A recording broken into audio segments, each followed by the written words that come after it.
Welcome in. It is Tuesday afternoon. Thank you for joining us here on Live Impact News on WCNC Plus. I'm Nick Sertivant. Carlene Bragg is also here in studio. We want to get now to a developing story into our newsroom, and we are continuing to follow it. We had it as breaking news last night here on WCNC Plus. So this is over in Salisbury. An explosion at a home in Salisbury left at least 12 firefighters hurt on Monday. Let's get out now to Walker Lawson, who was actually live at the scene last night as the story was breaking. Walker, you're back there today. What can you tell us?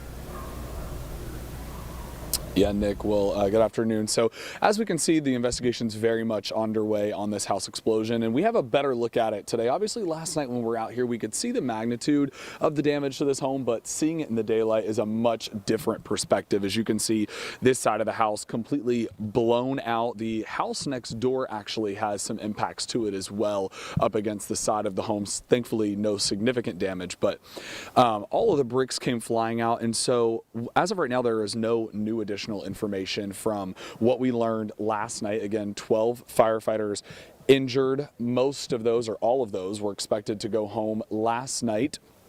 Again, the homeowner here that we spoke to last night had also told me that there were 2 family members home at the time of the fire. They thankfully have not had any critical condition injuries as well, but the state fire marshal is out here. We're seeing obviously this investigation continuing in the area. Now, neighbors that we also spoke to, they have been hard to come by to speak on camera today. There's only a few that are home, most of them either at work or not really wanting to go on camera, but one of them that I spoke to that was able to speak with me off camera pretty much said that, again, he was standing at his front door when he looked out and saw the house was engulfed in flames. He said the front had already been burned. The back was seeing a significant, he would say, firewall is kind of how he described it. It was just a wall of fire blowing through. And then he said next thing he knew, the house exploded. He saw bricks flying. And so just a chaotic situation out here last night. Yeah, as you described, chaotic, also scary situation for those first responders. Walker, thank you. You can catch Walker at 4 and 6 o'clock this evening on WCNC Plus over here on WCNC Charlotte. All right, let's take a quick break. We'll be back here in just 2 minutes here on Live Impact News on WCNC Plus.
Welcome back here on Live Impact News on WCNC Plus. I'm Nick Sertivant. We want to go now to Washington, D.C. Where happening right now, Senate Dems are holding a presser on the Epstein docs and the Epstein files, I should say. The deadline for the release of those files, as mandated by law, approaches December 19th. Let's take a listen in. This is Senator Chuck Schumer from New York.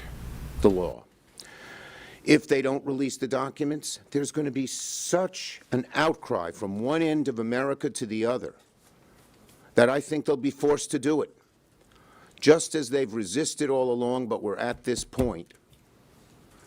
The public pressure, you know, as Abe Lincoln said, public sentiment is everything. You've rarely seen so many different political wings of each party come together and say we need this. So we believe they'll be required to do it.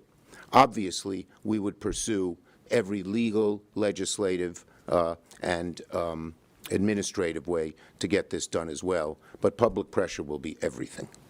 Yes? How are you planning on addressing this if they do release it and it's so heavily redacted that there's nothing substantive? Well, the people who wrote the legislation drafted it very carefully. We've been consulting our lawyers on just that issue, and we will be able to first make the point that some of the redacted stuff doesn't have to, much of the redacted stuff doesn't have to be redacted, and we'll have chapter and verse on that. And second, we will be prepared to argue that in court. But again, our number one ally in this is the American people, and they are going to demand that it be released. And when we say this and this and this shouldn't have been redacted, what are they hiding there? It's going to increase a lot of heat on them. And clearly, as Senator Schumer knows, having met with them, the victims are not also going to allow this to happen. Right. They're going to be leading the way. They want to know what's in these documents.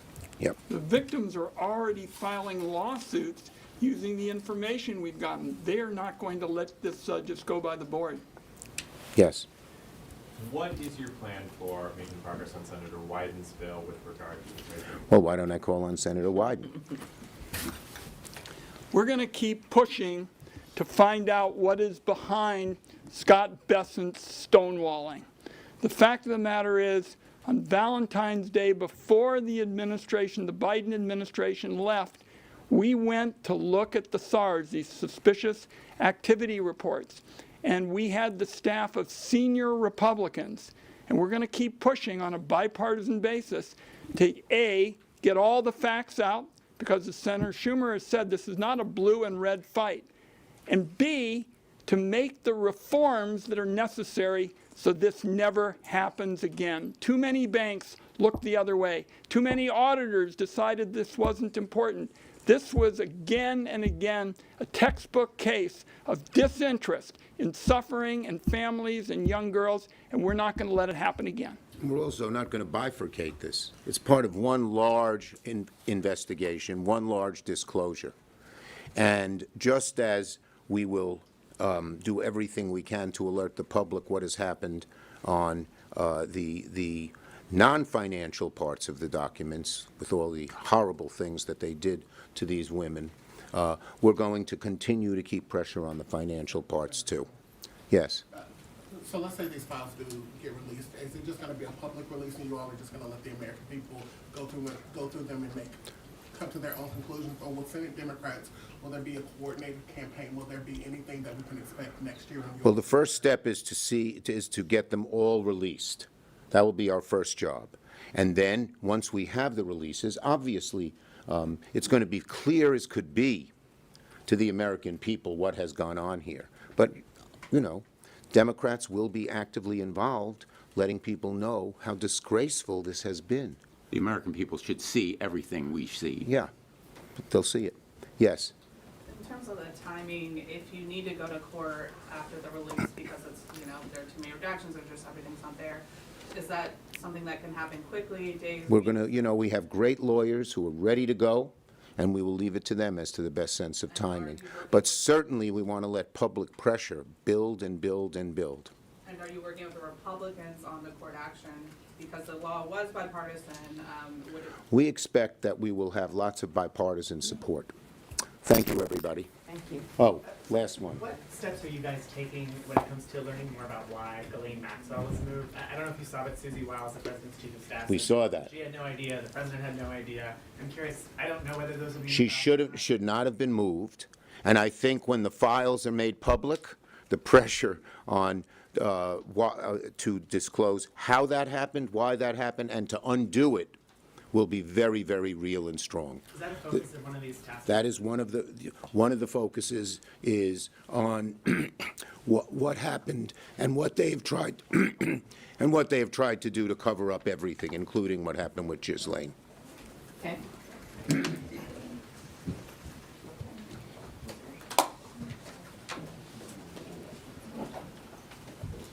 Everybody, you should know we expect to have some more information tomorrow on an additional piece of how outrageous the financial abuse that FD is involved in are.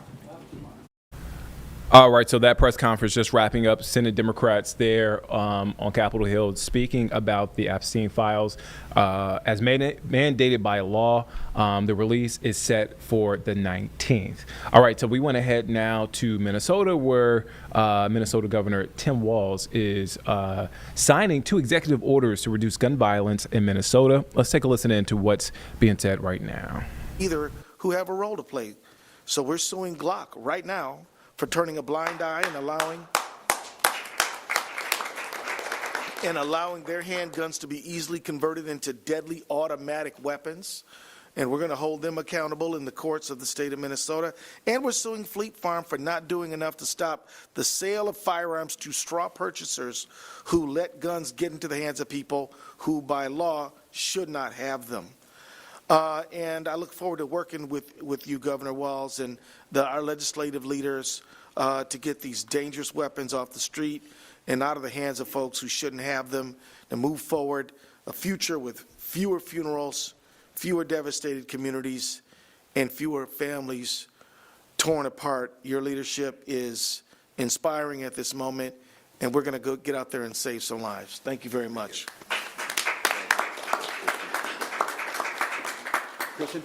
Thank you. Good afternoon. Thank you, Governor Walz, for bringing people together today around something that should unite us all, protecting children. My name is Kristen Neville. I'm a parent of 5 children that were inside of the church at Annunciation on August 27th. Before I start, I want to recognize the pain many are feeling after this past weekend. Our hearts are with Brown University and everyone who is impacted by the violence there. Events like that weigh heavily, especially on parents, caregivers, educators, first responders, healthcare workers, and faith communities. This weekend has also been especially difficult for the Annunciation community and our friends at Sandy Hook, who memorialized a tragedy that happened 13 years ago. What happened to us on August 27th is not something we will ever be over. The aftermath is still incredibly raw. What we learned and what too many communities learn is that gun violence does not respect geography, faith, or politics. It can happen to anyone, anywhere. That reality is why moments like today really matter. Protecting Minnesotans from gun violence is not about blame. It's about responsibility. It's about making sure families, schools, and communities have the tools and resources they need before tragedy happens, as well as the support they need afterward. We are encouraged by the focus of today's executive actions, including promoting extreme risk protection orders as a tool, educating families about safe firearm storage. Evaluating the financial cost of gun violence can help support policymakers in how gun violence may have substantial economic burden across the state, and creating a statewide safety council to bring people together across sectors.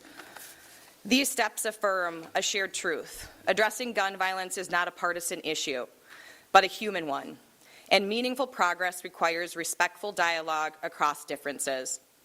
If we are going to protect our communities and children from ongoing trauma, everyone must be included in the conversation. Everyone should feel safe engaging in honest dialogue, even when conversations are hard. This all starts with us, with you, and with me. At Annunciation, we come with hope, grounded in faith, and a belief that renewal is possible. We come with courage to lean into difficult conversations and build bridges where they may not yet exist. And we come with love, centering the dignity and safety around every child. Our shared goal is simple. It's to build a future where every child can learn, play, and worship without fear. Thank you for taking the steps today that move us closer to that future, and for reminding us that when we work together, meaningful and lasting change is possible, and we will let Harper and Fletcher's light continue to help guide us forward. Thank you. Thank you.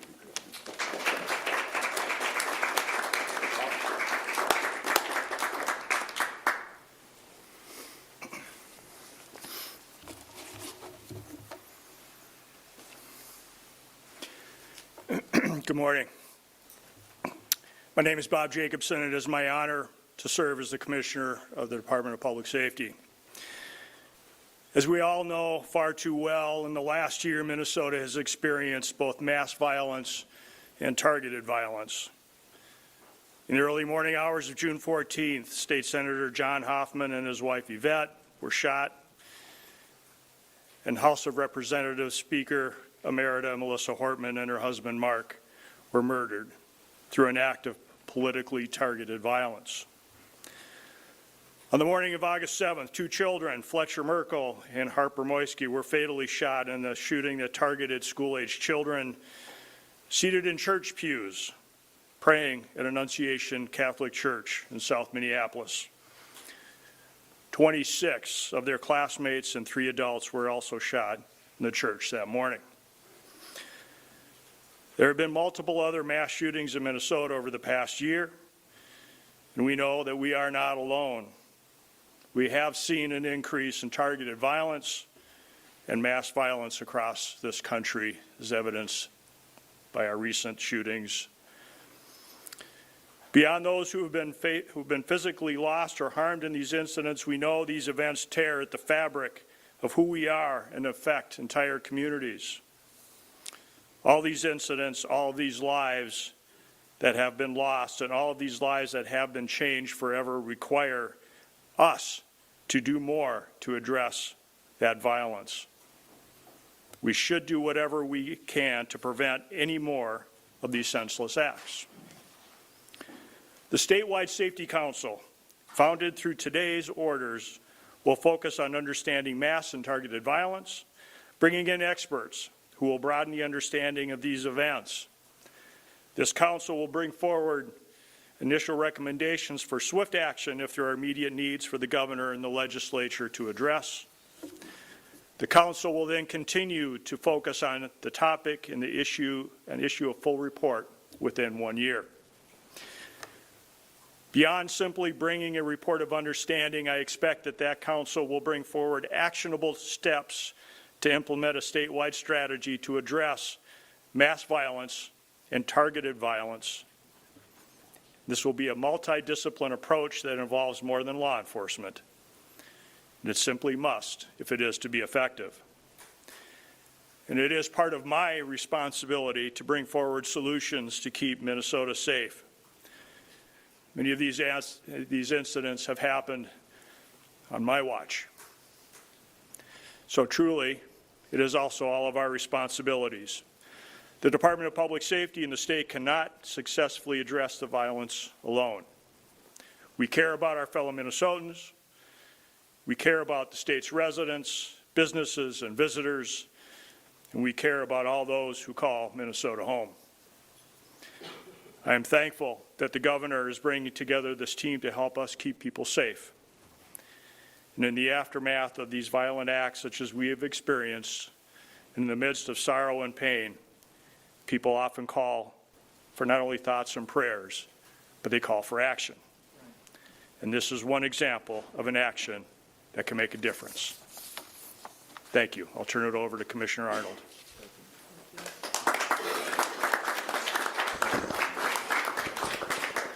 Good morning, everyone. I'm Grace Arnold, and I'm the Commissioner of the Minnesota Department of Commerce, which oversees insurance in the state. This executive order directs Commerce to ask insurance companies for policy and claims data involving firearms and to report on the findings with potential changes to state law. We don't currently know how firearm-related injury or damage contributes to the cost of insurance. So this insurance data will reveal patterns that may have an impact on premiums or on the insurance market as a whole, including the amount of injuries and property damage resulting from accidental firearm discharges, how often firearms are involved in property theft claims, whether certain firearm storage practices result in more insurance claims, and then geographic, demographic, or housing-related risk patterns.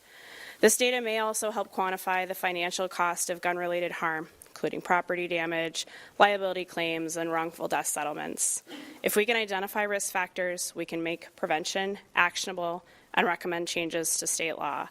We'll have a public report so that Minnesotans can be informed of the risks, and it may encourage insurers and property owners to help adopt better practices. And I'm really happy to be a part of this. I'll turn it over to Senator Mohammed.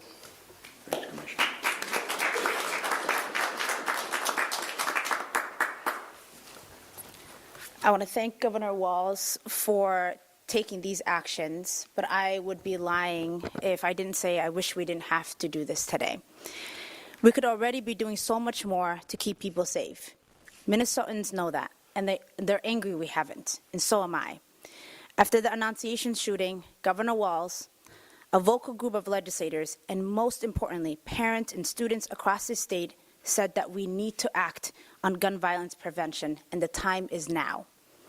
Since then, one side of this debate has stalled, changed the subject, or stayed silent, hoping it would go away. It didn't. The horrific violence this weekend in Australia, a country that passed legislation to outlaw assault rifles, was the first mass shooting there in 28 years. And here, the attack on the Brown campus was All right, so you're watching Live Impact News on WCNC Plus. I'm Nick Sturtevant. There, you're watching a press conference there. Governor Tim Walz out of Minnesota signing 2 executive orders geared towards reducing violence there in Minnesota. On your bottom left, that is U.S. Senator Tim Scott from South Carolina. As leaders debate on the Senate floor, that is happening right now. Above him, the Rockefeller Christmas tree at 30 Rock. It's a beautiful sight. So many people there to get a glimpse of that Christmas tree. And before we go to break, we want to mention, speaking of the holidays, this parades around the Piedmont starting tonight at 9 p.m. Parades. Parades. And the Santa tracker. Yes, yes. Ignore that Santa tracker because we got to keep an eye on them. That's on Christmas Eve. That's on Christmas Eve. That's why you got to stick here on WCNC Plus. But tonight, Belmont Christmas Parade. Tomorrow night, Concord Christmas Parade. And we have you see that slate. You don't want to miss it. You might as well just keep your TV on WCNC Plus. You should be having us on all the time. Why would you want to miss us? Should be. Right. Should be. You don't want to miss this. You don't want to miss it. All right, we'll be right back in 2 minutes here on Live Impact News on WCNC Plus.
Welcome back here on Live Impact News on WCNC Plus. I'm Nick Sturdivant. We want to go back now to Minnesota, where Governor Tim Walz has signed 2 executive orders geared toward reducing gun violence in Minnesota. Let's take a listen in to what's being said.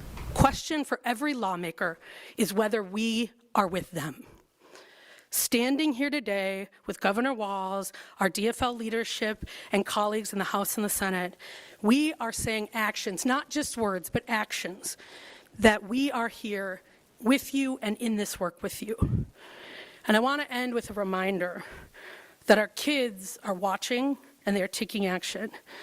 10 days after the Annunciation tragedy, I joined middle schoolers and high schoolers from my community with Students Demand Action. We have a few here, from Justice Page and Washburn, who walked out of school with thousands of other students across the state to demand that we take action to get these weapons off our streets. They had one simple message to lawmakers and to the adults in their lives: choose us over guns. This is not a hard choice. The executive action today is about choosing the safety of our kids over the guns that endanger them. The legislative action we must take to ban these weapons of war is about choosing our kids over the dangerous guns that have inflicted so much harm at Annunciation and in communities around the state and the country.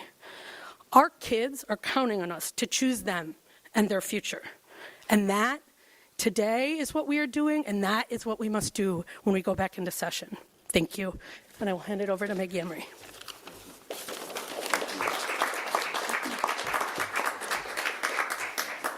Good afternoon. My name is Maggie Emery, and I'm the Executive Director of Protect Minnesota, which is the only state-based, statewide gun violence prevention organization here in Minnesota. And today we are taking a step towards safety and a step towards common sense. A step towards Minnesota where our children can go to school without fear, without the need to walk out to protect themselves, where our neighbors can live without tragedy, and our communities can thrive without the constant presence and shadow of gun violence. We know that this work is long and it's hard, and the losses of the past days, the past weeks, this year, and so many years before weigh heavily on all of us. It can feel hopeless, but history and evidence and research show us that common sense gun reforms work. They prevent violence, they save lives. We can reduce shootings, we can prevent unnecessary deaths, and we can protect our families. And that's what these executive orders today will do. This isn't about politics, it's about people. Today, Minnesota is choosing action over despair. Today, we say we're not accepting gun violence as inevitable because it's not. We will take the steps we can to save lives, and we will keep stepping forward and doing more until this nightmare ends. Hope is not passive. Hope is action. Today, together, we're choosing hope. Thank you to the governor. I'm going to turn it back over to him. Well, thank you to all the speakers. I'll sign these, then we will all take some questions. But I would just say this to Minnesotans. These actions today don't limit your freedoms at all. Being shot dead in your school certainly does. We're taking the action, as you heard from the speakers here. Attorney General Ellison's right.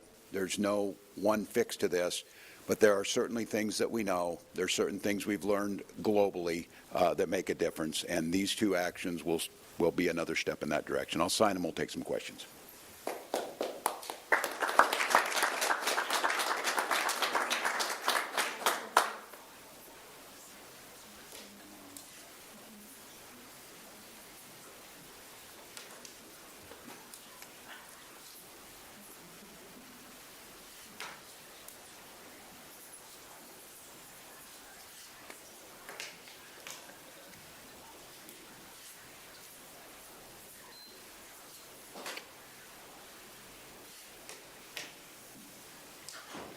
I would just note 70% of the public is asking strongly for us to move on these assault weapons. And just to be absolutely clear, I could sign them as simply as I did those, and it would be done in Minnesota. That's what we need to do.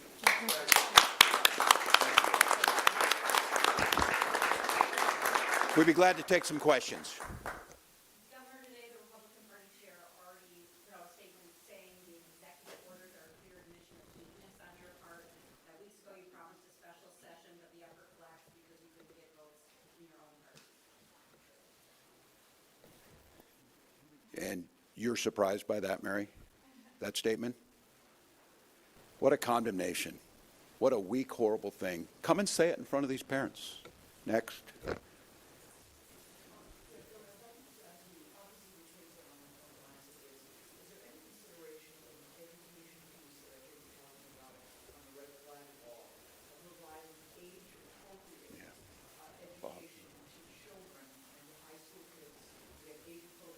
Yes. Yeah. Yeah, thank you for the question, Esme. And questions regarding educational materials for children and age appropriate. One of the mandates and requirements of this executive order and the council statewide safety committee that I'll be leading will be to help prepare materials that would be worthwhile to share with the Department of Education. Commissioner Jett, who is also here, will ensure that as those materials are prepared and ready to go, that they can help to educate and share with families and students and schools all around the state of Minnesota.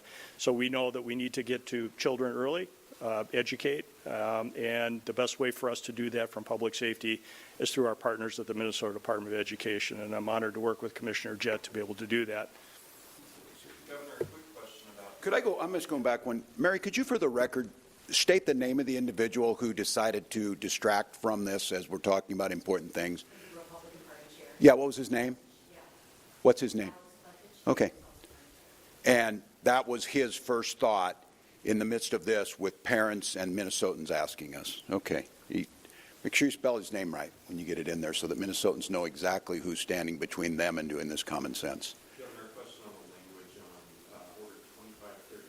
You said something along the lines of lays the groundwork to require insurance companies. Is there any additional legislative action that will be needed to enforce that? How's that going to work? Commissioner, I don't believe so. No, as we control. Look, and I think it's fascinating. And Senator Mohammed, I really appreciate you bringing that up. That before these were even public, they went ahead and said that because that's what they say about everything. They didn't know that I would come in here and everybody gets dogs and ponies, and that's they just say it.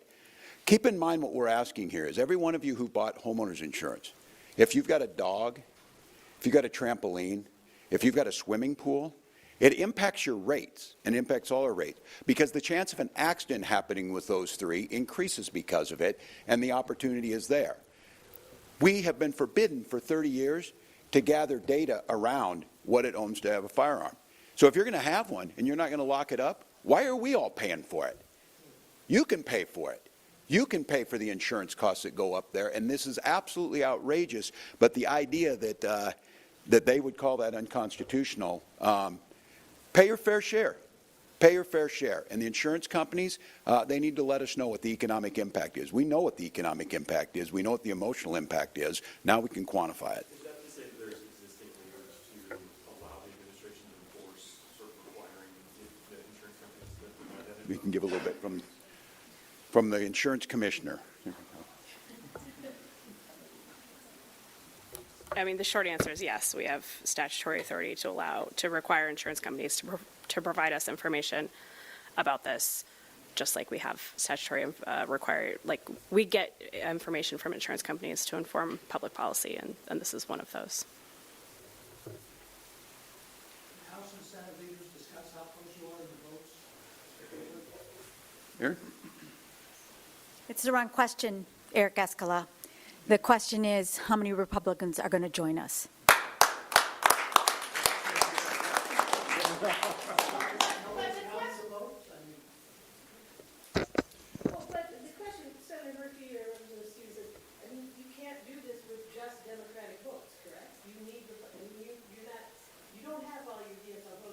We had.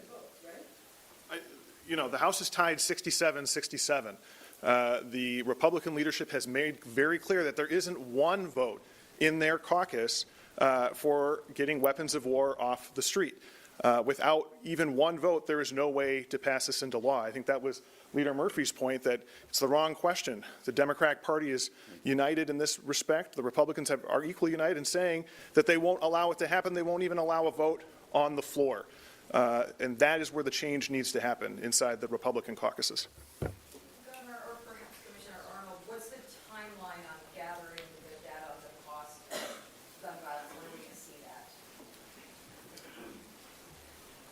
that? So the executive order lays out that we'll have the data call sort of public by February and then a report by October of next year. These things take a little bit of time to get the right data, so we'll be working with insurance companies to collect that, analyze it, and then have a report. The report will be public October of next year? Yep. Yep. Watch them squawk. And I fully expect, this is what we'll see, I'm sure we will see, as we're seeing in every single agency in the federal government, an attack on Minnesota. I would fully expect, probably as soon as this afternoon, an attack by them on the unconstitutional nature of doing this, because it's what they do. Minnesota is coming to carve a path here, especially on this gathering of data, especially making this about an insurance issue and the cost to it. And then I think all of you are making the connections here, connecting it back to the manufacturers who are flooding the streets with these cheap weapons of war to try and get them out to make a profit. We'll make sure that there's an accountability around that. Governor, the governor's packet said the 2015 law actually limits what emergency powers that you can utilize in regards to guns. Sue me. Is that true? No. No. Does anybody see a pattern of obstruction here? Has any of those statements express condolences to the family of Annunciation? We understand what you're trying to do. We disagree with you. These folks aren't political. I don't know their political ideology. And you heard that from them. They are trying their best to walk both sides of this. It's my responsibility to tell where the story's at on this. That's their first response to this with people, and that's their first response after mass shootings this weekend. That's their first response to it. I don't know. I hope this group is responsible as a profession to not lose the plot here. When was the last time legislative leaders met to discuss this topic? Was it those special session negotiations back in September? Yeah. That was, and when they said, and Leader Stevenson said it, they said no. Again, I don't know how to make this any easier to all of you. I get it. They don't agree with this. That's fair. That's a fair point to be in. But people are begging us to put something forward. If they're right, put it forward and have it fail. I didn't ask them. They can vote their own conscience. I don't care on that part of it. I don't understand why this is so difficult to understand. This could move forward. We could have this. You wouldn't be trying to nitpick one or two Democrats when you have 100+ Republicans, and we're just asking for one to step forward and do the right thing on this. And I don't know. I don't know what to say if you're one of those suburban legislators. It's 78%. Try it out in Rochester, Minnesota. Those are folks that operate on people down there. They would know. Governor, I do want to circle back to the timing of this. With this special session talk that you've had going on for so long with both Republicans and Democrats, why now with these executive orders? Yeah, because the families are here. They're continuing to talk to me. I'm hearing it constantly. There's frustration, and I absorb this. It's my responsibility to do all I can to move it. But these folks are frustrated with me that it's not happening too, and I'm responding to them. They said, Governor, we need you to, okay, that's what we're supposed to do. I will do what I can do. We did a lot of research on these. It's taken a while to make sure we were locked in on what we were able to get. But we'll continue to do more. But it's the frustration out of parents. They expect action. They expect us to do things, and we got here. Yeah. Can anything happen during 2026 session? Are you looking ahead past the midterms? It could happen today. I'm just going to say again, if one person woke up today in the Republican caucus and said, you know, we should vote on this, at least let the public have their vote. I'm going to vote no, I don't think it's good, but we should just let the public, it's an important issue. These shootings are happening. We've had 2 schools closed today. We have trauma across our state in these things. So yeah, I would argue it could happen today. We could do this. These folks would put us into session. They would follow the rules. I don't know, 3 days, something. We could get in, get out, see how it worked. But yeah, but I think you all know the answer. They're not going to do anything. They are not going to do anything. And that's the way the democracy works. And then next November, the people decide if they want something done on it or not. Senator, can I circle back and have you respond to that, as well as what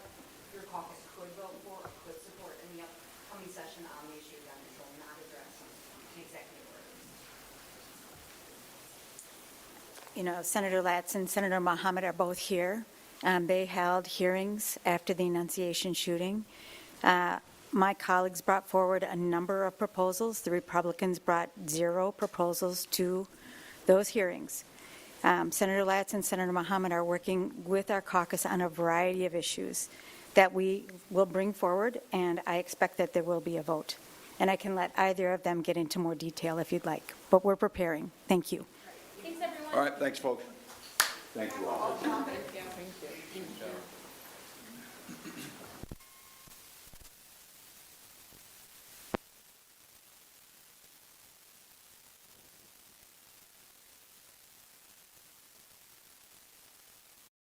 All right, so that is Minnesota Governor Tim Walz signing 2 executive orders you saw here on Live Impact News regarding gun violence and reducing gun violence there in Minnesota. So again, that is wrapped up. He finished that press conference. Let's take a quick break. We'll be back here in just 2 minutes here on Live Impact News on WCNC Plus.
Welcome back here on Live Impact News on WCNC Plus. I'm Nick Sertivant. All right, so the fallout continues for Sycamore Brewing.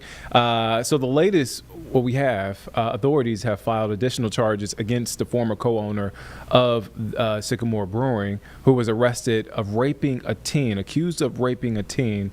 Last week he was arrested again. Justin Brigham, 44 years old, now faces 3 counts of statutory sex offense against a child under 15, 1 count of second-degree sexual exploitation of a minor, 1 count of soliciting a child by computer, and 1 count of assault inflicting serious bodily injury. Brigham is accused of, again, assaulting someone else at the child victim's home. And again, the fallout continues as bars, businesses pull Sycamore Brewing product from their shelves. But some other businesses that have that product already are doing something different with it. We want to check in with Miles Harris, who's following the story now for us. So again, as I mentioned, there are a lot of businesses that are pulling that Sycamore Brewing product, but there are others that are doing something else. Explain to us, Miles, what's going on. Yeah, Nick. So we're actually kind of traveling around both in North and South Carolina trying to hit up a couple of these businesses, these bars, restaurants, and even some of the nonprofits too, that are actually, as opposed to just closing or cutting ties completely with Sycamore, they're actually taking whatever money that they actually receive from whether the beers, the bars on the beers on tap, any of those things, and they're actually taking 100% of those proceeds and they're actually flipping that and pouring those into nonprofits, not just even in the Carolinas, but really throughout the country as well. Nonprofits that specifically focus on victims of abuse, children in particular as well. And so I actually just hopped off a Zoom call with an organization called Sacred, and they stand for Sexually Abused Children's Relief Endeavor. And so they are actually in Kansas. But when I actually got a chance to talk to the organizer of that nonprofit, why is this money so important, right? And so John told me from the organization that they take that money and they actually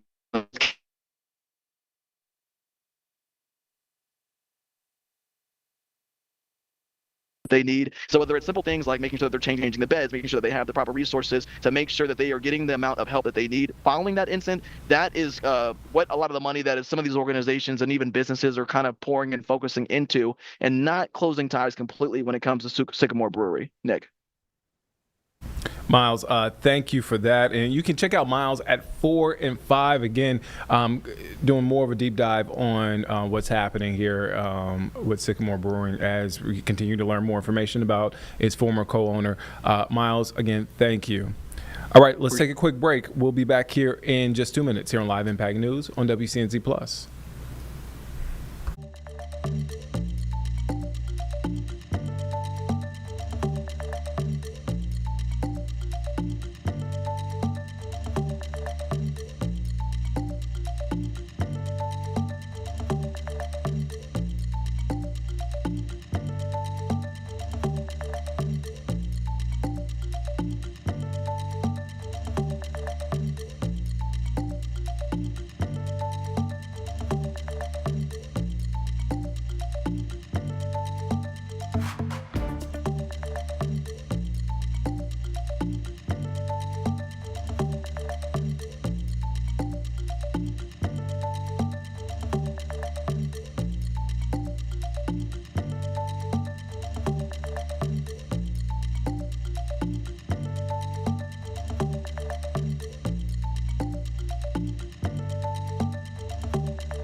Welcome back here on Live Impact News on WCNC Plus. I'm Nick Sturdivant. So this morning during our 9 to 11 stream, Jay Monreal spoke with Mecklenburg County Sheriff Gary McFadden. A wide-ranging interview as one of the key themes of this interview was the U.S. Border Patrol presence. You remember some weeks back, they were here, Operation Charlotte's Web. Now, it caused some concerns, and there were also people that supported Border Patrol being here. But Sheriff McFadden said he believes that Border Patrol will return to Charlotte for immigration enforcement, citing what he described as a federal agenda targeting Democratic-led cities and sheriffs. Again, that's according to Mecklenburg County Sheriff Gary McFadden. Let's take you now to that full conversation in case you missed it. Time right now is 9:08. You're watching Live Impact News on WCNC+. And this morning, Mecklenburg County Sheriff Gary McFadden returns today for a continuation of our conversation about immigration in Mecklenburg County. Since we last spoke, the suspect in the most recent Katz light rail stabbing, Oscar Solazarno, we've learned that he was deported twice before by ICE. The sheriff here now. And Sheriff, thanks again for coming in. You're welcome. Welcome. So let's talk about what happened on the light rail. We know that Oscar Solazarno was deported twice by ICE. How did this happen? So when we said they are deported twice by ICE, that is correct. So what ICE does is deport these individuals under the criminal law or criminal aspect. They are not criminally charged. So simply putting a person on a bus, transporting them back to their country, and dropping them off. The key thing that we need to understand is that most of the time these individuals have state pending charges. Whatever state they're in, they have state pending charges, and ICE take them out of state custody and deport them. This is a great example. So when they deport them both times, it shows that the current deportation is not working. And so this is why it's important for us to all come to the table and try to work out a better solution for immigration. Now, when this person came back the second time, ICE could have charged him with re-entry after deportation, which is a criminal charge. Then that would put him into the criminal aspect in the court system instead of the civil aspect. Now, because of this third re-entry or stabbing, now ICE will probably have now charged him with re-entry after deportation, which is a correct charge that he should be charged with. Okay, so what are we missing then in the system that it should have been done correctly? Well, there's no judicial oversight. It's basically ICE is picking these people up on civil charges. That means that they have no judicial oversight. Nobody has signed a warrant. It's just a person is being identified, lack for a better word, being profiled, taken into custody or detention, and then deported back to their country. All of this is causing taxpayers money. Now, what is going to happen in the future is a lot of these people who are being deported with state pending charges will go back to their country and return. If ICE has not communicated with the state law enforcement agency and the judicial system, these individuals could come back with order for their arrest pending. So meaning they would have an outstanding warrant for their arrest because they did not go through the judicial process in court, which means they will be back into the system and the taxpayers of each state will be paying for them for the housing and the delay of them not going to court on the order for their arrest. All right, so we've seen now 2 stabbings in 4 months in the Charlotte area, again putting our public transit safety system in the spotlight with bigger issues, the big one being ICE and immigration enforcement versus, Customs Border Patrol. Talk to me, how do the agencies differ in your eyes, how you approach each agency and what your communication is with ICE versus Border Patrol? Well, there is zero communication with Border Patrol. From day one, never have talked to Border Patrol. We had a issue with communication with ICE for probably 6 years. October 1st, I sent a letter to ICE. October 17th, we've had a in-person meeting, face-to-face. I gave them a memorandum of how they could operate within the guidelines of our protocols at the courthouse and the detention center. So far, that has worked with us. So ICE gives us what they call a heads up if they're coming to the courthouse or they're going to be at the detention center, and that is working much better than it has in the past. But I must point out this, which people get this mixed up. We are not assisting ICE with enforcement. We are not assisting them with law enforcement or enforcement priorities in our cities. So we're not doing enforcement. We're just having better communication.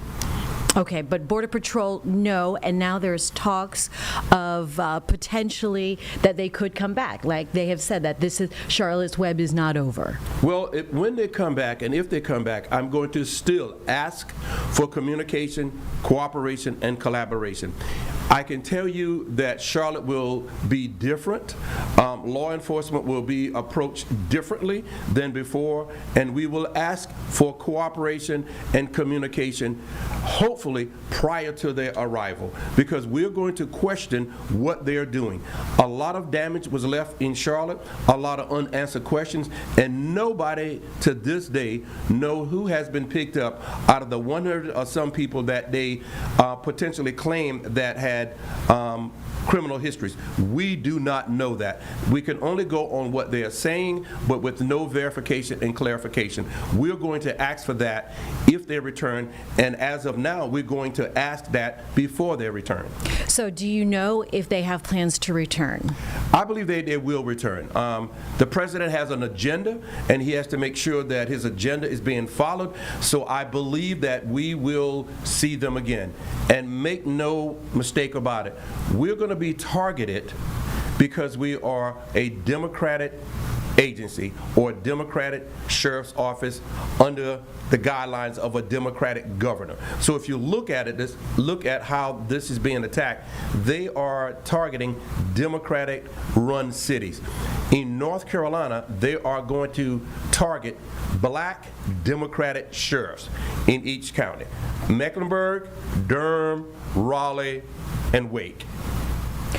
Okay, so you've talked to other sheriffs in the state, other law enforcement across the country, and is this a common theme? What are you discussing? It is absolutely a common theme. No cooperation from Border Patrol, no communication from Border Patrol. When I had a conversation with Chicago, Minneapolis, New Orleans, and some other cities, everybody says the same thing. Zero cooperation. They come into our cities, bring terror, horror, and fear with no cooperation, but they can go on national news and make all the statements that they like about what they're doing and how they're making the city safe. No city that they have been in thus far is any safer. It has caused chaos and fear throughout the United States. What are there any solutions that you guys that agencies across the country are coming up with as a collaborative? Well, the solution is communication. The solution is cooperation, and that's what we're going to keep saying. Communication and cooperation. So we're asking for them, but we can't force another agency, a law enforcement agency, to talk to us or even work with us. We can only ask, and a professional ask and a professional courtesy should be granted to the local sheriffs and the local chiefs. Just professional courtesy. That is what we are asking for, and the bottom line is being respected as law enforcement officers. If this does not happen, I can tell you there are going to be clashes against the badges. What I mean, there are going to be law enforcement clashes, and I hate to say this, they could be an incident where someone is hurt because these people are not identifying themselves as law enforcement officers. Only from their outer garments, but we see no badges. We do not see their faces because they're covered. We are simply asking for cooperation and communication. Okay, so the conversations that you're having these days with other law enforcement, what is actually being said? Because they were in Chicago and California before they came here, and then they went to New Orleans and Minneapolis. So is it just sort of connecting that communication line? It is connecting the communication lines between law enforcement agencies and looking at what they did in your city so we can call that next city and say, this is what you should expect. Now, some cities are creating an ordinance. You know, they can't park their vehicles in garages, and there's going to be some resistance in coming cities, I can tell you, because if you do not work with us, then why should we work for you and give you just free roaming in our cities? So talking to other cities, they will be creating ordinances to deter them from parking their vehicles and assembly. That may not go over well, and it may not hold any weight, but may be put on the table to be talked about. What do you say to our state leaders and other sheriffs across the state that, you need to talk to us? And have they talked to you? Have they talked to you since? They have not talked to me since. My door is open. My phone line is up and running. We're just asking for it. When you call them, it goes to DEFCON 0, nothing. When you send an email, it goes to nothing. And so this is the problem that we're having, making the phone calls, but ICE has come to the table and talked to us. I want to make sure that's clear, because I said, if you come and talk to us, I'll give you credit. Lawmakers, absolutely not. They will continue to place this agenda in the media about making our city safe. We can look at the past videos. Nothing about these operations is bringing safety to our city. If this is true, what we're asking for, if you want the worst first out of our cities and helping make our cities safe, we can help you. We have outstanding warrants for violent criminals that have allegedly committed crimes that we could serve. If they come to the city and say, let's target your gangs, let's target your violent criminals, but not the lady who is driving down the street with her children and dragging people out of their businesses and homes. So what we are saying is, if you want to make our cities safe, let's be working towards this together. Cooperation. We have outstanding warrants for violent criminals that you could target. How about the residents themselves, right, in Mecklenburg County? The feeling is still of concern or fear or being profiled or targeted. What do you want to put out there, public messaging for our residents? Well, we understand the difference between being scared and fear. Scared, for me, is only for a moment. You may be scared to get out of your car because you saw something, but when you see it not to be fearful of, you move on. Fear is a continuation. We want our residents in Mecklenburg County to know this, that the Mecklenburg County Sheriff's Office is here for you, documented, undocumented, citizen, non-citizen, because we still have to serve you if you are a crime victim. We want you to report the crimes. We want you to be good witnesses. We want you to tell us where these things are happening. But what the rhetoric is trying, what the other side is trying to do, is make the citizens believe that certain communities want violent criminals in their cities. I can tell you that talking to the residents and the citizens of the community, nobody wants violent criminals in their cities. So what we want to do is still connect the gap with law enforcement, the sheriff's office, and our communities, and let's have these conversations and allow us to bridge the gap that has been torn up by Border Patrol and others. When we talk about accountability and moving forward, someone, again, like Oscar Salazarno, the light rail stabbing suspect, when that has happened and he's been deported twice, comes back, who do you hold accountable? Who should be held accountable? Well, the Department of DHS, Homeland Security, should be held accountable. This is what they done.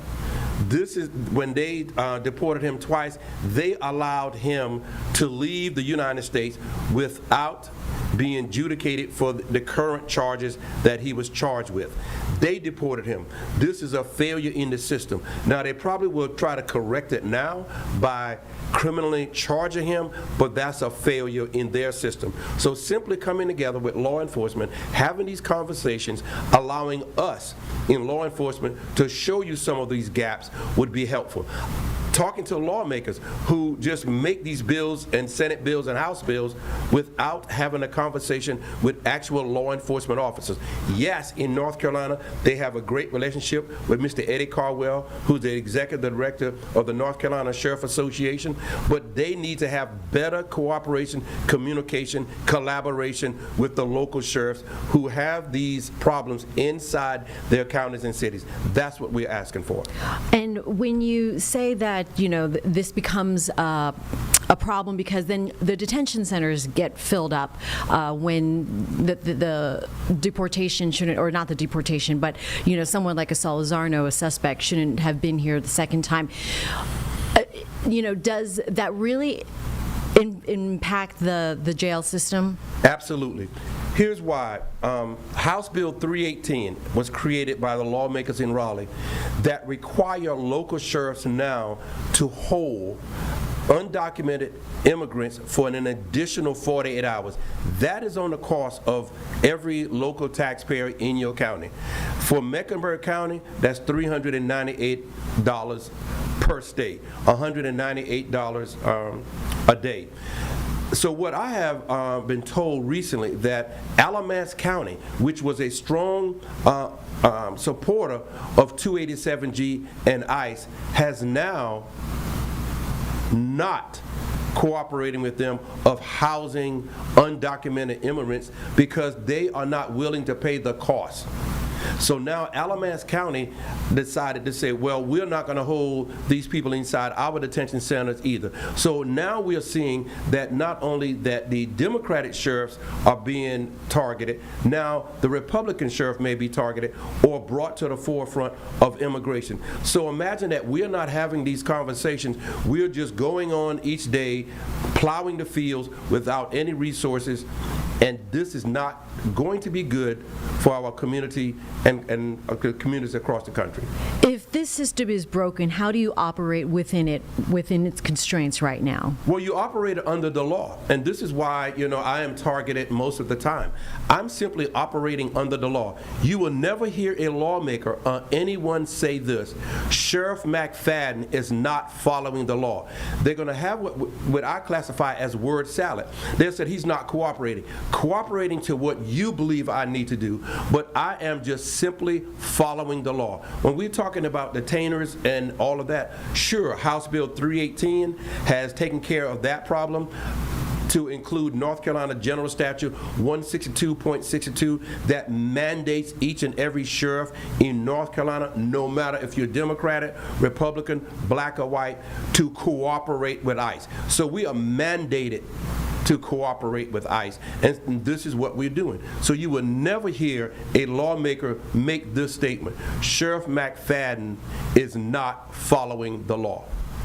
Do you think this can be fixed? At this point, no, because we are not invited to the table, and I'm saying we, sheriffs across America. Sure, they may talk to an executive director, sure, they may talk to someone else, but they are not bringing each and every sheriff to the table in our respective communities to have these conversations. Because they are not doing that, this will never be fixed. They will continue to make the public believe that it's working, which I said, the word salad, yes, this is going to make your city safer. We have the worst first. And like I said, if this is the worst first, I hate to see the second wave of people who they're going to arrest. If these people that we have seen are the worst, mothers, fathers, citizens are being dragged from their car, businesses, if that's their worst first, where does the gang members fall in? Where does the true violent criminals fall in to this? If this is what we're seeing as the worst first. Can it be fixed? It could be fixed. It could be a better immigration system if they allowed other voices to be heard and have a seat at the table. I feel like it's kind of hopeless.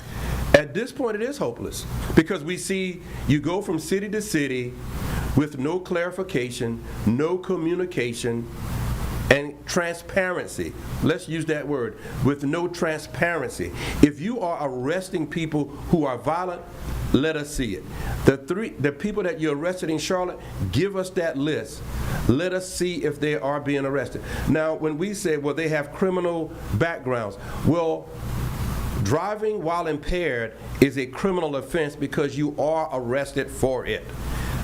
Yes, show me the murderers. Show me the rapists that you're arresting. Sure, they may get one or two here and highlight that one gang member out of 300. Let's talk about an entire gang. Let's talk about an entire criminal enterprise. Then we can talk about it.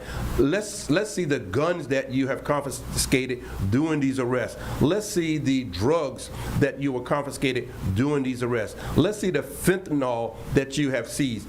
Then we can say, yes, it's working. Yes, that's clarity. Yes, that's transparency. But we have not seen that. We continue to hear media overload of how great this is, and simply doing that has given the community a false sense of what really is happening. All right, Sheriff Gary McFadden, well, thank you for talking to media in this way. Always. Frank conversation with you, and appreciate it, because I think that's what a lot of our residents and even just people across the country are lacking, sort of this sense of what is it like there on the ground and out in the field, and what are the real challenges out there. That's great. And everybody has an opinion, and so we're not talking about opinions, we're talking about facts. When I give you this is not my opinion, this is fact. Now, my opinion is that we should have better communication. But that should be a fact also. All right. Gary McFadden, thank you again, and hope to see you very soon. Very soon. Thank you. All right. We'll be right back here on Live Impact News on WCNC+. All right, so that was my 4 p.m. co-anchors, one-on-one with Mecklenburg County Sheriff Gary McFadden, Jay Monreal, a wide-ranging interview, again, as you heard from Gary McFadden, Sheriff Gary McFadden. He believes Border Patrol will be back in the area at some point, and we plan to have Sheriff McFadden in next week, so make sure you tune into that. But in the meantime, we're going to take a quick break. We'll be back here in just 2 minutes here on Live Impact News on WCNC+.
Welcome back here on Live Impact News on WCNC+. I'm Nick Sturdivant. Carlene is also here in studio. All right, let's talk about it.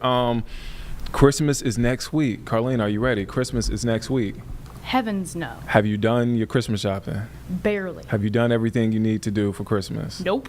Well, I've decorated. And that's about it. Sorry, friends, family, if you're hearing this. It's going to be a last-minute rush for y'all. I haven't even put up a tree. Ooh, yeah, I haven't. I'm terrible. You're with behind. We did a holiday. We're going to get to the interview in a second. But okay, we did a holiday trivia right before we got on the show. Mm-hmm. I flunked the test. I won. I got Smoked all of them. 18 questions. Yeah, she really did win. I did win. She won. All right. Well, And I heard that my good sis Meg Bragg. she won the other. She won the other one. Okay. The I didn't Bragg's win taking anything. over. I didn't win anything. Sorry, I don't mean to rub it in. Two gentlemen who are ready for the holidays, man, they're giving back in a big way. A holiday give back for the kids is the name of the event. My Brother's Keeper, Charlotte, they're doing a 2-week or underway with a 2-week long toy drive, a give back, man, incredible effort that they're doing, providing assistance to the Charlotte community, man, in a big way. Here on the program, we have Ricky Singh and Mavi. Ricky, Executive Director, My Brother's Keeper, Charlotte, Mecklenburg County. Mavi, talented rapper from Charlotte. Got kinfolk in South Carolina. Definitely, for sure. Thank you guys for joining us. Thank you for having me. Sure. Let's start here. For those who are not familiar, Ricky, My Brother's Keeper. Yeah. Talk about what you guys do. Yeah, we're a nonprofit that focuses on really honing in and providing opportunities for Charlotte youth as a whole. And then we also zero in on serving boys and young men of color, 12 to 24. We're really just trying to, again, like provide innovative opportunities for youth and like find ways to co-design it with people like Mavi and many others in our city. How did you guys get connected? I want to ask you that, Mavi. How did you get connected with Ricky? Man, I can't even call it. I think Ricky is a person who just kind of comes into your consciousness, and from then on, it's like you always knew him. I think my first time being exposed to Ricky Singh, though, was he had a cover, I think, of the QC Nerve. Yeah. And it was talking about his experience in the nonprofit space, like some of his like public arts works, and then his mentorship stuff. And I was like, man, I need to know this guy.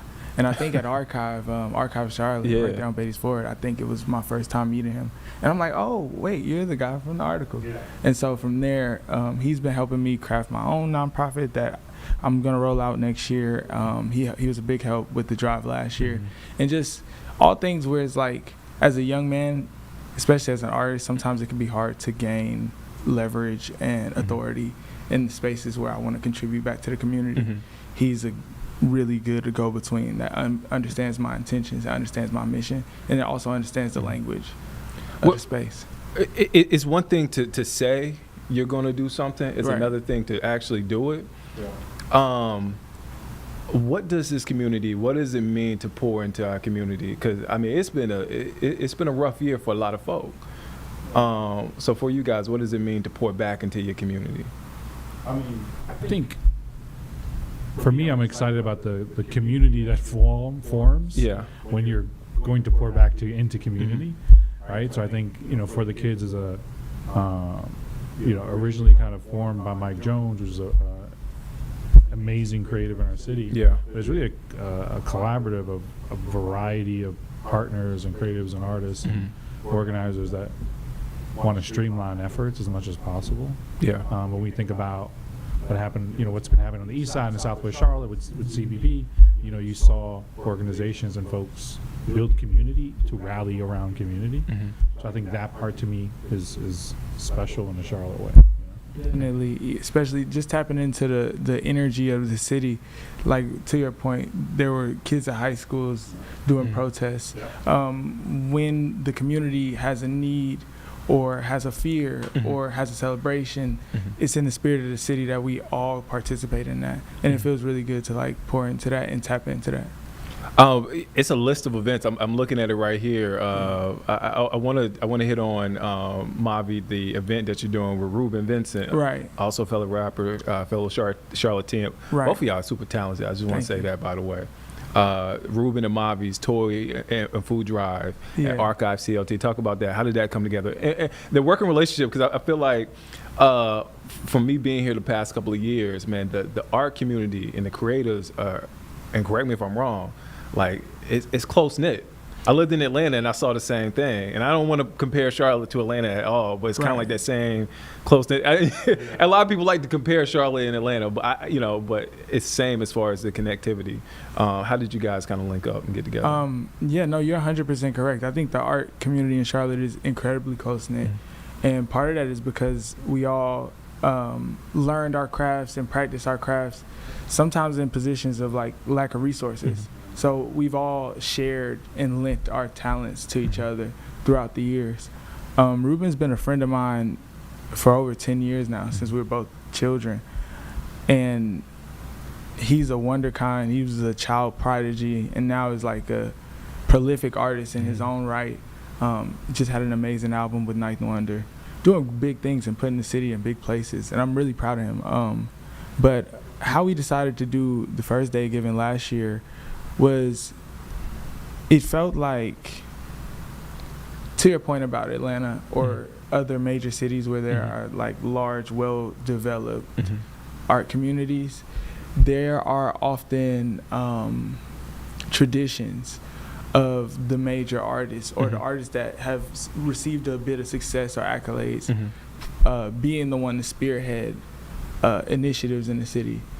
And these drives are my way of dipping my toe into that with the United Front, with all my rest of artist friends, across mediums and stuff. To work with young people, you're a young man yourself. I don't want to exclude you. But to work with young creatives and doing something like this, right? What is that like? Yeah, I mean, I think it's like that scene in Transformers, right? That's what I think happens in Charlotte, and I think it's powerful. I think it's a good example to. I always tell people, like, the youth are watching more than you think, and I think it shows them that you can take an idea to ideation and execute it, and it serve a greater good easily. Yeah. Right. And it just takes authenticity, that you care about something and want to move something along the way. Again, there's so many events happening. There's a lot. There's one happening right now. Yeah, I was about to say there's one happening right now. Was it overwhelming putting this together? Because again, you talk about what we face. Y'all mentioned Border Patrol and helping folks impacted by that. Also, I mean, I think about the economy. I think about other things. You talk about SNAP. We were in the midst of a government shutdown, so going through it right now. Yeah, PTSD. Yeah. Was it overwhelming though? No, I mean, I think it's still developing. Yeah, right. Yeah. It's still being poured out. I mean, I think the question you're saying, the social issues. I think the social issues that are happening right now, sadly, have been issues that our parents and families have dealt with in other cities.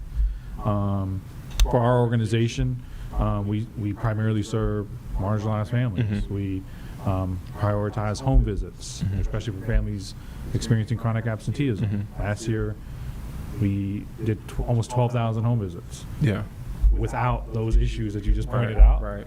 So I think that part is not so much overwhelming, but it's like it starts to help us think innovatively. How do we continue to have that kind of impact with families in our city and county, even as other factors come in play? Yeah. Maybe not overwhelming. I think I push to innovation. And I think that's what For the Kids is. It's like, why not have one toy drive? What if everybody does a toy drive? And what if we deliver it to houses for families that maybe can't go get them? And what if we have a private shopping experience? To me, I think it's, I think in the face of struggle, great innovation comes from it. And I think that's what For the Kids is, What are y'all looking forward to? Is there one event? I mean, I hate to put one event because there's so much going on. It's under one umbrella. I know. I feel like you're gonna say. I won't answer. But what are you looking forward to? I'm just looking forward to the delivery. I think when we did it last year, the part that I took the most from was being able to put them into hands. And I think my strategy when like meeting need is definitely see a need, meet a need, kind of like this would improve possibilities or this would improve quality of life. Let's give this thing as directly as possible. So being able to take some of the bureaucracy out of it and just it's legal for us to take something from the shelf, pay for it, and give it to somebody. That's the part that makes me feel powerful, personally. I do want to ask before we get out of here. Mavi, you're a rapper. Ricky, educator, artist, all the above. How did you guys get into those fields? Because there are young people that are going to watch this. I know it's a very complicated and probably a long answer. Okay. It's a simple answer. Yeah. I was a product of a lot of programming as a child, and that's one of the reasons why I'm really passionate about the For the Kids initiative, Our Days of Giving, and what I have coming next. I'm a product of Charlotte Mecklenburg Schools, graduate of Philip O'Berry, student at West Charlotte, Piedmont, Tuckasegee, big West Side history. I was in a program led by the Arts and Science Council called Studio 345, which was at the Spirit Square, which is now the new library. That program is no longer running in the same capacity, and so it was a time where, for free, with a bus pass, they would give us a bus pass. We would take a bus downtown to Spirit Square and have free after-school artist, teacher-led lessons in graphic design, photography, videography, and music production. Those were my first studio sessions. The songs that I released and recorded at that program are still available to be streamed right now. Oh, wow. So I am a product of the revolutionary potential of arts education, where, you know, my friends and I, we didn't have access to necessarily super expensive studio equipment at home or even in our neighborhood. Yeah. But we had a program that would grab us from wherever parts of town we were coming from home or school, and funnel us according to like our interests and nourish that. So that was my first time recording. After that, just it becoming a career and stuff is just luck and God's grace and hard work and skill, networking. But that's where I got my start for sure. And that's like where my foundation going forward, Tools of Passion, that we're gonna roll out next year. We trying to fill that vacuum that's been left. Word. Yeah, I want to ask you the same thing, Ricky, because you do a lot. Y'all both do a lot, but I think for me, so I was real short. I wasn't the most focused youth, actually. I was probably like the at-risk of the at-risk, and I think in turn, as I was going through college, I started working with youth. And then at that point in time when I was graduating, this was a weird point in time where people were graduating and like working at McDonald's. There was something going on with the job market. Yeah. And I was on the train on New York City, and I saw an ad for be a New York City teaching fellow. And I was getting ready to graduate, but I was already working with youth. And I was like, let me look into that. Maybe that's a sign. I applied, and they're like, oh, you're creative. You'd be a great special education educator. I was like, all right, well, I like kids, you know. Let me do that and kind of figure out what this next step is. And then I just stayed.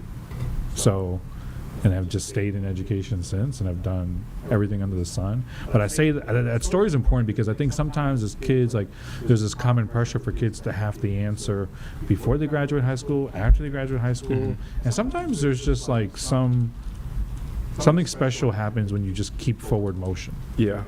Right? Yeah. And that's what I did. I didn't choose that because that was going to be my end game. I chose that because it made the most sense for me as a next step. And then I chose the next step, and the next step, and the next step. So that's a lesson in like just sometimes there's a power in moving in one direction, even if you don't know where the destination is going. Continue to chip away. Yeah, and you don't need to know what the end is yet. Yeah. You know, but I also think I'm a big fan of like karma, and like you do good in the world, and you keep taking those steps forward, like it'll come back around. You know? Man, you guys are doing incredible work again. I call this the neighborhood. Come back. Come back. Come back here. We want to have you back on. But and for those who want to check out For the Kids, where can they go? Yeah, they can go to our Instagram, MBK CLT Mech, or MAVI, number 4, MAYR. Yeah. And today's special because today we start home delivery. So as of today, we have families across the city and county that are getting drops of toys while we're having toy drives. Wrapping is happening, and we have Sion James, rookie from the Hornets, that's going to do home deliveries today at 3:30 to 4:30. So you're getting people of all statures involved, which is exciting. Word. Yeah. Thank you guys. Ricky Singh, Mavi here in Live Impact News. Yes, Mike Shout out to the real Mike Jones. Let's take a quick break. We'll be back here in just 2 minutes here on Live Impact News on WCNC Plus. Man, appreciate it. Thank you. Again, come back, man. Of course. Yeah, especially nonprofits. This is crazy setup. It's like, yeah. You can run. I know you gotta go. Is this your water? Yeah. I see people like this. I'm like, I tried. He uses it to lift weights. yeah, that's a kettlebell. Yes,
Welcome back here on Live Impact News on WCNC Plus. I'm Nick Sturdivant. All right, so in Mooresville, officials there, law enforcement there, looking to address gang-related activity regarding young people. Our Jesse Pierre is following this story. Jesse, there was a press conference earlier. Talk about what you learned there and what did you find out? Hey, Nick. So, yes, the Mooresville Police Department did hold a press release conference at this apartment complex that is along Lark Glen Drive in Mooresville. And on December 12th, there was an incident around 9 o'clock at night where they say they received several calls about a shootout going on there. And during their investigation, they found two males that were walking up on Lark Glen Drive towards another area, who said that they said that two people were shooting at them.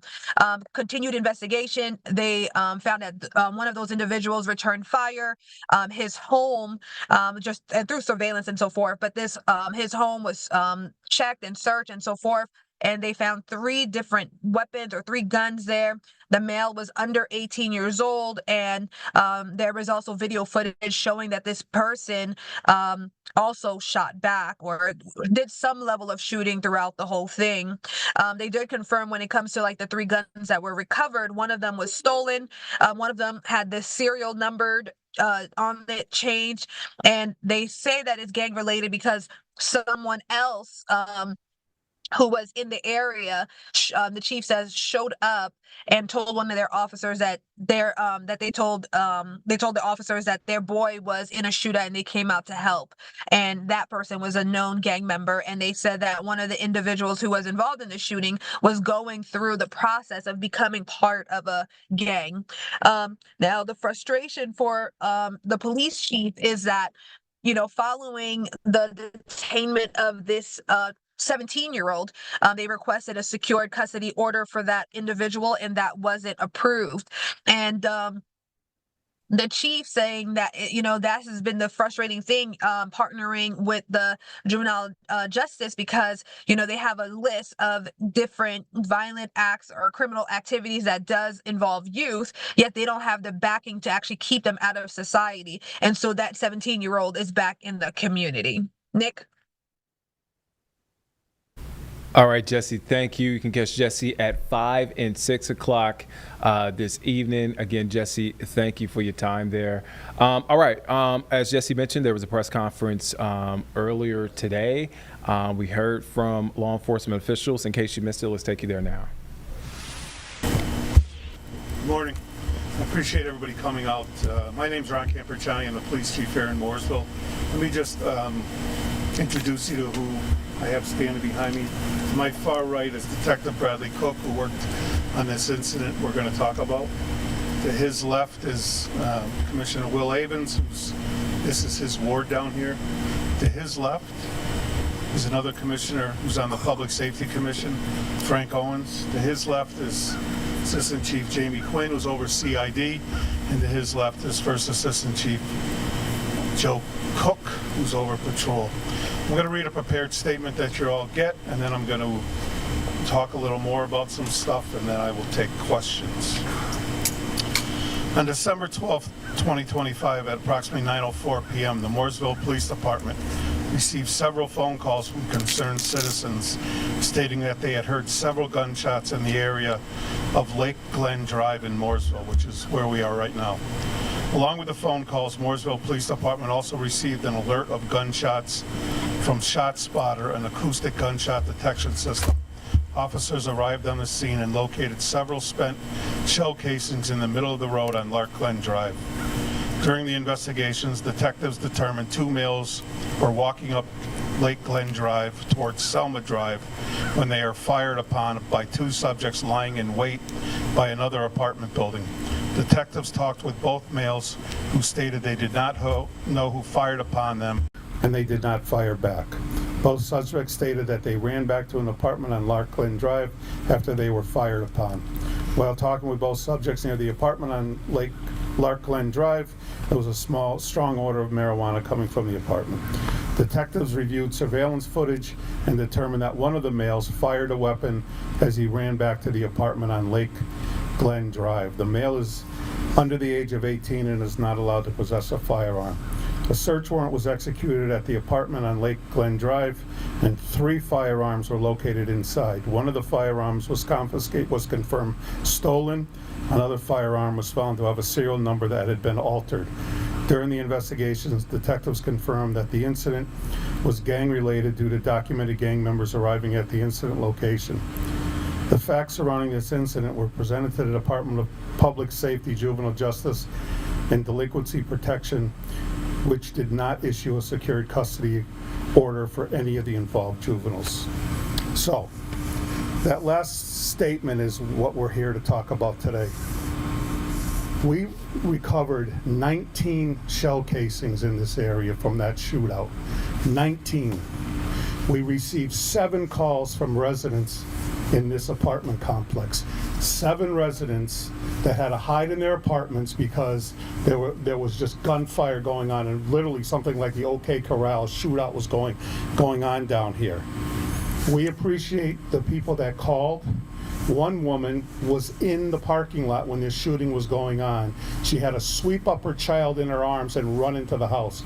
You've all been doing this a long time. You work in Charlotte. You've talked to things. You know that these bullets sometimes go through windows, go through doors, and hit people, innocent people in apartments. And that's what we're worried about here. These knuckleheads most of the time hit everything but what they're aiming at. They just fire indiscriminately. Now, the point that the whole point of this press conference is that several years ago, this police department came up with a very strategic and comprehensive plan to come up with ways to make this community as safe as we could make it. We knew that the growth was going to be exponential in here, and we knew with that comes a certain amount of crimes. So we spent a lot of money, we spent a lot of man hours, we put a lot of thought into what we need to do. What we didn't plan on, what we thought we had a partner, was with the juvenile justice system. So what all that means when I said that is that at the end of the day, they let that person come back here that had the firearms, that was involved in the shooting. They just let them come back here because according to them, it didn't meet their criteria. Well, if 19 shots in an area like this that you can see does not rise to their criteria, I'd like to know what their criteria is. We get asked, there isn't a day that goes by that I'm not asked, Chief, why are you doing this? Why did you guys do this? Why they didn't do this? Emails, phone calls, people stop in, whatever. We get asked daily, and that's part of our job. It's part of public service. This juvenile justice is part of public employees. They work for the public, they work for all of us, and for some reason, they don't feel like they have to answer these questions. It's outrageous, and it's an affront to the people that live here. We're talking about people that feel disenfranchised anyway, and this just adds to it.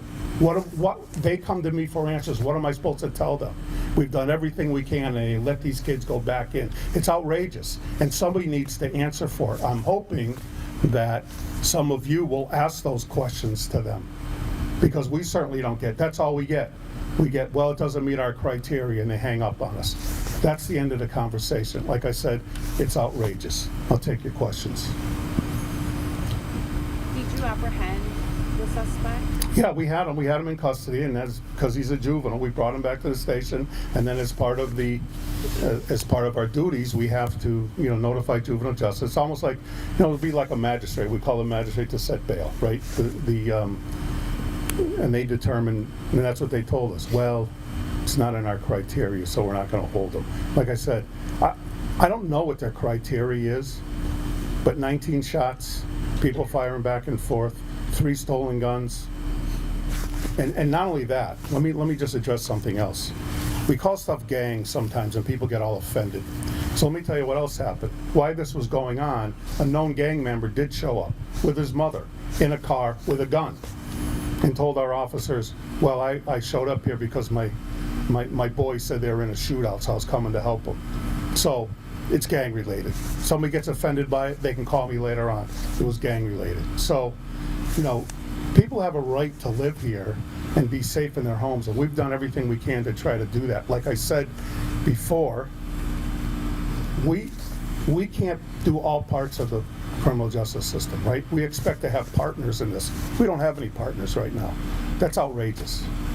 So once you apprehended this person, how old was he?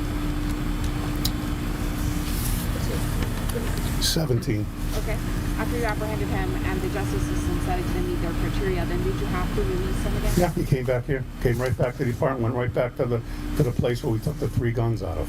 Chief, just to be clear, he was a known gang member too? Yeah, he's Brad, step up here. As far to answer your question, he is in the process of being validated as a gang member. And there was another one with him. There was another person. Was he not charged for taking the juvenile? So we had some other charges. We were gonna, this is still an ongoing investigation. We expect to have more charges. That was the easiest one because it was his apartment. We saw him with the gun. We saw him on the video firing it. That was pretty simple. We were looking for related charges. We still are, but we're not expecting much to come from that. Are there other crimes that these gang members are involved in? This is bad. This shooting is terrible.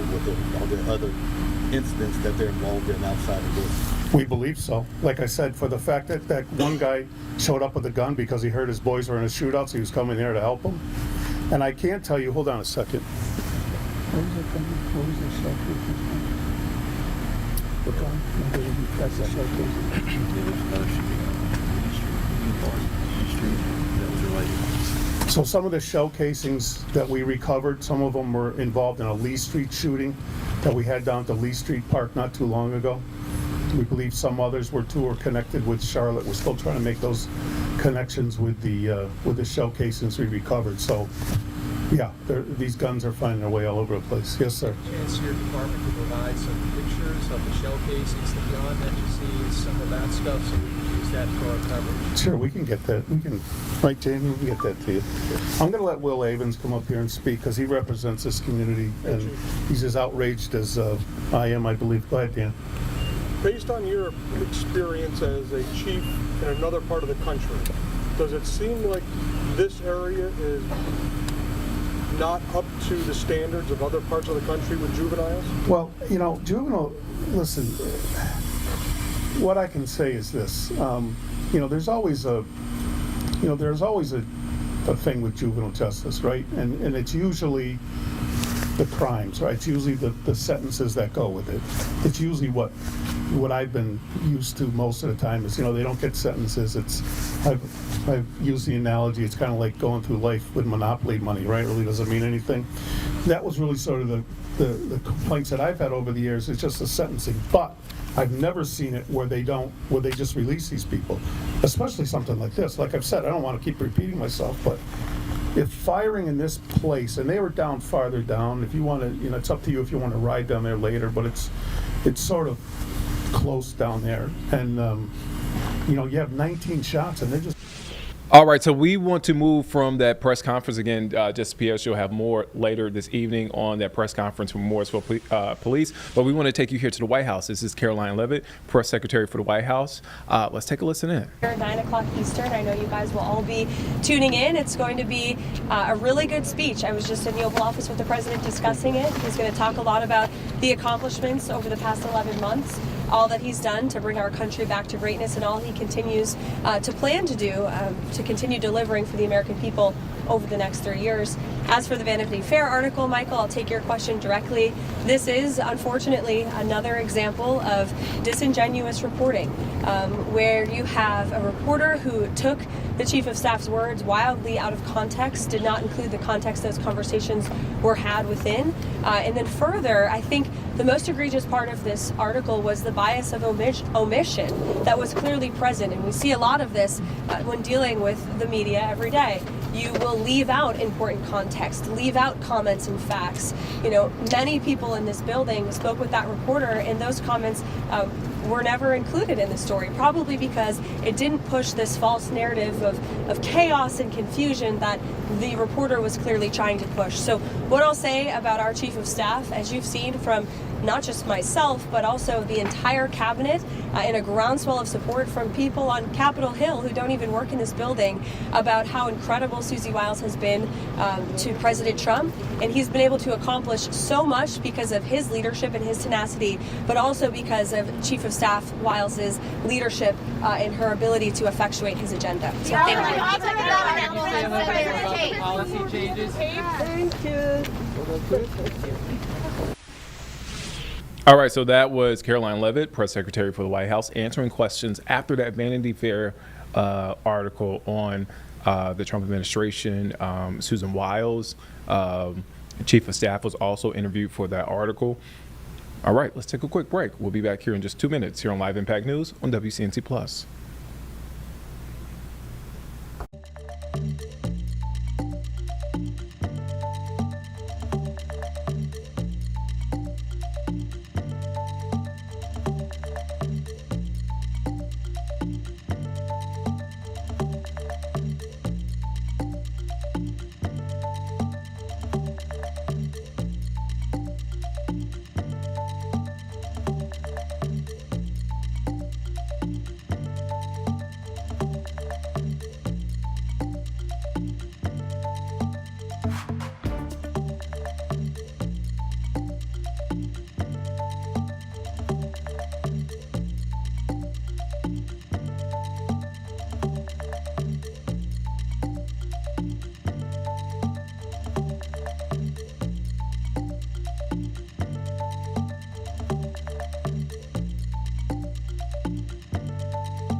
Welcome back here on Live Impact News on WCNC Plus. I'm Nick Sturdivant. All right, the holiday season is here, and we have a treat for you starting tonight at 9 p.m. First, tonight, Belmont Christmas Parade. You can watch it here on WCNC Plus at 9 o'clock. And this is all part of parades around the Piedmont. Do you see the list? Tomorrow night, Concord Christmas Parade kicks off. And I know a lot of you guys are looking forward to this on Christmas Eve, the NORAD Santa Tracker. James will be here tracking. No, James will not be here tracking. Oh, I hope he's not here tracking. I was going to offer to do live play-by-play. No, James. No. You're going to be busy that night.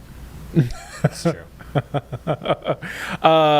So anyway, parades around the Piedmont, a lot of great things happening here on WCNC Plus. Again, the Belmont Christmas Parade tonight, Concord tomorrow night, Fort Mill on Friday night, then Mooresville Christmas Parade, Rock Hill Christmas Parade, and then right there, we're Christmas Eve and then Christmas Day, where we have the NORAD Santa Tracker, and then Union County Christmas Parade on Christmas Day. You don't want to miss it. All right.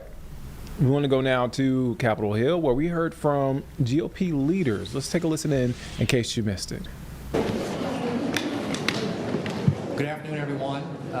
Obviously, we're heading into the holiday season, and at our lunch today, Chuck Grassley received a brand new green sweater, which hopefully you'll get a chance to see before the holiday season is through. And if you do, it probably means we've been here way too long.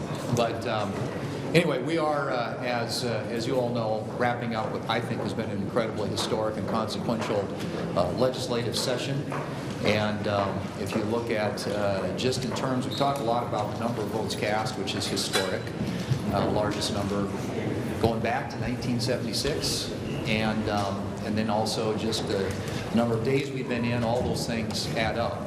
But I would argue that it's not just that, because I think volume doesn't necessarily equate with productivity, but I think we've had an incredibly productive session of this Congress as well in terms of the things that we've accomplished to make America safer, stronger, and more prosperous. Of course, as you all know, the One Big Beautiful Bill had a number of things in it on the tax side, things that the American people are going to benefit from, whether it's no tax on tips, no tax on overtime, reduced taxes for seniors on Social Security, whether it deals with the taxes on the expanded child tax credit, standard deduction, making permanent the rate structure on the business side, all the business tax provisions that are going to incentivize investment in this country and create those good paying jobs that keep our economy growing and expanding. So we're very pleased with the things that were accomplished as a result of that. I would also say when it comes to keeping the country safer, we haven't had in this last year a single illegal immigrant admitted into the country. And we made a big investment in the border wall, fully funding the border wall. We made a big investment in national security at a time when we live in a very dangerous world. Energy independence was a priority, as you know, in the One Big Beautiful Bill. And obviously newborn accounts, you can go right down the list of what I think are very consequential accomplishments and things that are going to benefit the American people for years and years to come. So we are very pleased about how things have gone. You add on top of that, we're going to have over 400 nominees confirmed by the end of the year, which is way ahead of the previous two administrations. And if you look at the number of Congressional Review Act resolutions of disapproval, repealing burdensome, I should say, Biden regulations, we have, I think, now past 24 of those, and 22 have been signed into law. So a lot accomplished, but we aren't going to rest on our laurels around here. We're going to keep our foot on the gas, and as we think about next year already, we're working to put together an agenda that we think will continue to build on the success of this last year, but also set us up for success in 2026 and make sure that the American people, that we're doing everything we can to deliver on our promise to make this country safer, stronger, and more prosperous. And it's all about safer streets. It's all about more money in your pockets of the American people, and it's all about new opportunities for the American people to get ahead. So that'll be the question. Good afternoon. Nothing's going to get done on health care this year. And what makes anyone think, based on the experience last week, that anything could get done next year, especially considering that this is always one of the most meddlesome policy issues in the bill? It's a complicated issue, no doubt about it, a lot of moving parts, and we have very different visions about what health care ought to look like. But I would tell you, as you know, I think the Republican vision of health care is actually to make it more affordable, to drive down the cost of premiums in this country, which the bill that we voted on last week in the Senate would have done. And in the contrary view of that, the Democrat proposal, as you know, that was voted on was a simple extension of a program that is rife with waste, fraud, and abuse, and extends a program at a cost of $83 billion to the American taxpayer, and continues to drive premiums higher and higher and higher. I mean, our views on health care and the Democrat views on health care are very different. And I think that's a difficult challenge that we have to figure out how to overcome. But if they're willing to accept changes that actually would put more power and control and resources in the hands of the American people, and less of that in the pockets of the insurance companies, I think there's a path forward. And there was a good meeting, I think, as you know, yesterday among Democrats and Republicans, where a lot of these issues were, I think, very candid discussions were held. But you're right, we're not going to pass anything by the end of this week. But I do think there is a potential pathway in January if Democrats are willing to come to the table with things that actually will drive down the cost of health care. Given the difficulty of getting through the amendment process, particularly with the air safety issue international, can you avoid this NDAA going back to the House, number one? And number two, when you look at the NDAA and the time it takes to bolster our shipbuilding capacity to get planes delivered, are we up to snuff when it comes to dealing with the rapid military buildup by the Chinese military? I think we have this saying in my office, and I believe it's true, and that is that if you don't get national security right, the rest is just conversation. You got to be able to defend the country, and I think that the things that we are doing, the investments we've made, not only in the bill we passed last summer, the reconciliation bill, but this Defense Authorization Act, although it doesn't have as much in there for defense as a lot of us would like, is a step in the right direction. And I think the Defense Appropriations Bill, which hopefully we'll vote on later this week, is another example of the investment that we need to be making to ensure that in a dangerous world we are prepared to defend America and American interests against the bad actors that are out there. And I think peace through strength is not just a phrase. It's not just a throwaway line. It is a policy that most of us believe in, and I think this White House believes in, and we're going to be working closely with them to ensure that we have the resources in place in order to keep the country safe. Secretary Hegseth said that the Pentagon is not going to be releasing the full video of the September 2nd double strike against the initial survivors. A number of Republican senators say they disagree with that. They think the full video should be released. Personally, what's your view on that issue? I have, as I've said before, left that up to the Senate Armed Services Committee. We have a committee that has jurisdiction over all things pertaining to national security, and an intelligence committee as well, both of which have, I think, great insights into how best to handle important, sensitive information like this, and so I'm going to trust their judgment on that. I encourage you to take it up with Chairman Wicker, Chairman Cotton, or others who are on those committees and who have seen and will see most of that information. Keep video calls to return to civility and lower the temperature in politics. Do you think the president should retract the statements he made about Rob Ryan that have been widely criticized on both sides of the aisle? Look, I have answered that question. You guys have been posing that for the last couple of days. All right, so that is Senator John Thune there, Republican Majority Leader there. Speaking at a press conference here on Capitol Hill just moments ago. All right, so we are going to toss the break. We'll be back here in just 2 minutes. Take a look at this, a beautiful day outside. When we get back, we'll have a look at the forecast. All I can say is up from here. We'll be back here in just 2 minutes here on Live Impact News on WCNC Plus.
Welcome back here on Live Impact News on WCNC Plus. I'm Nick Sturdivant. James is here in studio. Also in studio, Becca Birdsall. Thank you for joining us here. It's good to be here. Such a nice day as well. Big warm up from yesterday. Oh, yesterday was so cold. I think I just saw a bunch of frowns. Every when I went outside, just people just frowning. And I'm like, I feel you. It's cold. Because as soon as we stepped outside, it was like, oh, it was bone chilling, Right. especially in the morning. But this afternoon, I just went out to lunch. Not bad. Beautiful. Not a cloud in the sky And either. tomorrow is basically up from here. Yes, only going up from here. Okay. Tomorrow will be in the 60s, and we'll continue with these warmer than average conditions as we go into the weekend as well. So. Nice. Okay. All right. And we are taking a live look over towards Beach Mountain. We were assuming these are college students out there on a crisp Tuesday afternoon. It is 2:33 out there, and it is a bluebird day. Now, you got lots of jackets, lots of snow gear out there, as it is pretty chilly, but certainly warmer than yesterday. Like I mentioned, nothing but sun. Today is going to be just that, with high temperatures in the 50s. This is very seasonable for this time of year. Compared to yesterday, feels very comfortable. By the time we get to midweek, we've got this slow warm up, and then by Thursday, going to be monitoring scattered showers and thunderstorms as our next rain chance. Yesterday, we had a high temperature of 38 degrees. Spoiler alert, as we head later in on the week, that high temperature of 38 is actually going to be our morning temperature as we continue to warm up. Today, a high of 53. Our average high for this time of year is right around 54, 55 degrees. So this is a very near seasonable. Again, no rain chances from the mountains into the metro. Evening plans keep them around 6 o'clock. We'll be dropping to 43 degrees, 7 p.m., 41, with overnight lows into the lower 30s. So this morning, we started off in the 20s. On Monday morning, we started off in the teens. So we'll gradually get out of the 20s and into the 30s as we start off your Wednesday morning. So over the next couple of days, really nice. It's really Thursday. We start to see our next system move in. You'll notice those highs still staying in the 50s. A nice warm up going into your Sunday, high of 65 degrees before another cold front comes as we go into the start of your Christmas week. So Monday and next Tuesday, 56 and 57. But notice that big warm up as we go into your Christmas Eve and Christmas Day. Highs in the middle 60s. A few of us could even hit 70 degrees, especially in our South Carolina counties. Low temperatures, like I mentioned, kind of all over the place. We'll still be in that frost and freeze zone tomorrow morning, but we will get out of that zone going into the end of the work week, and then another cool down as we go into this weekend as well. So Thursday brings, again, that round of rain, but it's really Thursday into Friday when we'll see our next best rain chance. So we do have the latest futurecast for you. This is Thursday, 7 o'clock. If you're hitting the roads early, we've got a few light showers, but most of us will be dry. This really starts to increase in coverage going into around lunchtime, noon. So this is more scattered activity, some pockets of moderate rainfall expected, but this becomes more widespread. So from the mountains all the way into the metro, you can see some of that yellow in there indicating some pockets of more moderate rain embedded with that system. So that's in the evening hours, going to be a messy commute as you hit the roads, and then we'll see those rain chances continue into Thursday night before tapering off by early Friday morning. We are getting a preview of Carolina Christmas. No rain chances as of now. Highs in the middle 60s with morning temperatures down to the lower to middle 40s. So that is well above average for this time of year in this Jerry Hunt Supercenter 7-day forecast. So some nice days on the way. If you haven't been outside yet, I encourage you to do so. It feels absolutely fantastic.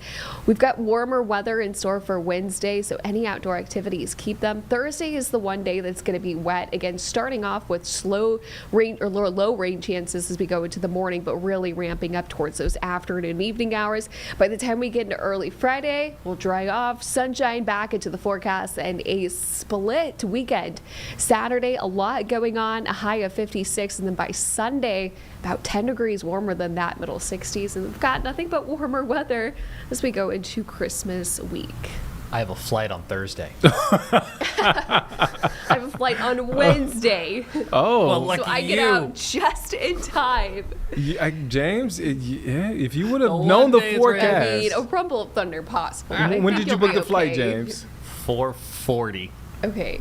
Luckily, it's direct, so if it gets delayed, it gets delayed. When did you book the flight, James? Like 2 months ago. If you would have known the weather from 2 months, 2 months, if you could look 2 months into the future, you would have been okay. Come on, you got to do better, James. I do have to ask Becca. Yes.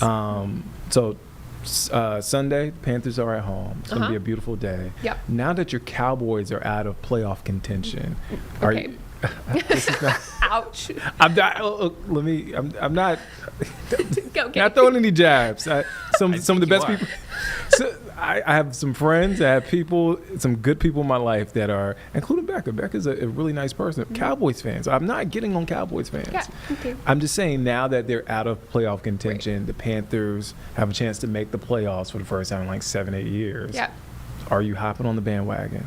I will always root for the Panthers. Okay, They're like all my right.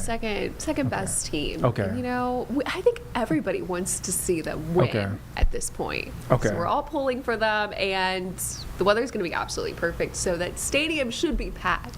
It should be packed. Should be. I landed that plane nicely because you thought I was coming with jokes and insults on the Cowboys, but I landed it nicely. I mean, I put a joke headline on the screen to land. Nick doesn't like the Cowboys. I do like the Cowboys. Here's the thing. Let me not say I like the Cowboys.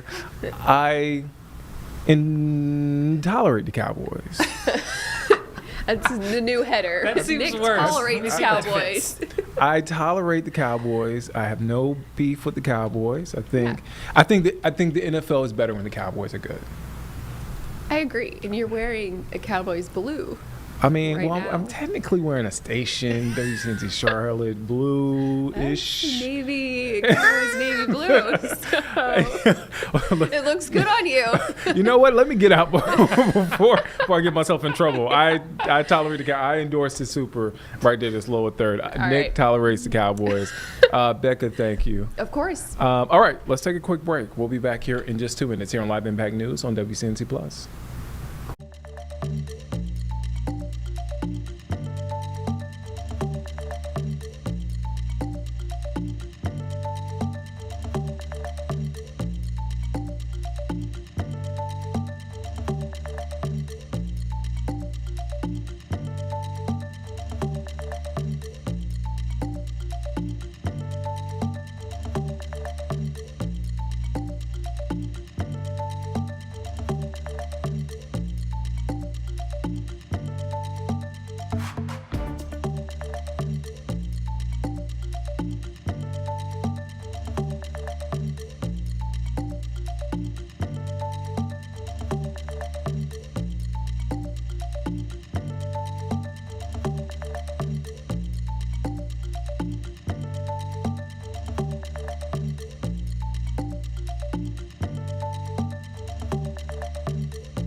Welcome back here on Live Impact News on WCNC Plus. I'm Nick Sturdivant. We want to go back now to Capitol Hill, where we are hearing from Senator Tim Kaine and also Senator Chuck Schumer.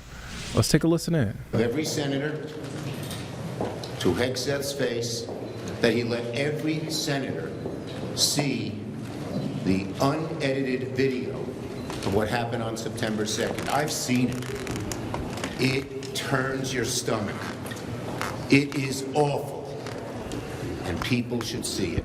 What the hell is Hegseth hiding? His excuse about classification, it's false, because any senator would see it in the skiff. Now, I believe with the proper safeguards, all the American people should see it. And why is this so important? It's important in itself to see if we were obeying the law. We're a law-abiding country. But it's also important because what's going on in the Caribbean is unprecedented. We've never seen anything like it before, and it could lead to another endless war. Disclosure, hearings, which our Republican Senate friends have refused to call, serve a purpose. They force the administration in public to answer very serious questions about where they're going. And so far, we've had no transparency. September 2nd is a first step, but we need a lot of transparency. So, when the truth is on your side, you don't hide the evidence. Now, on the topic of hiding things, this week the Epstein files, as you all know, are required by law to be released, and Senate Democrats will hold this administration accountable to make sure they obey the law. Full stop.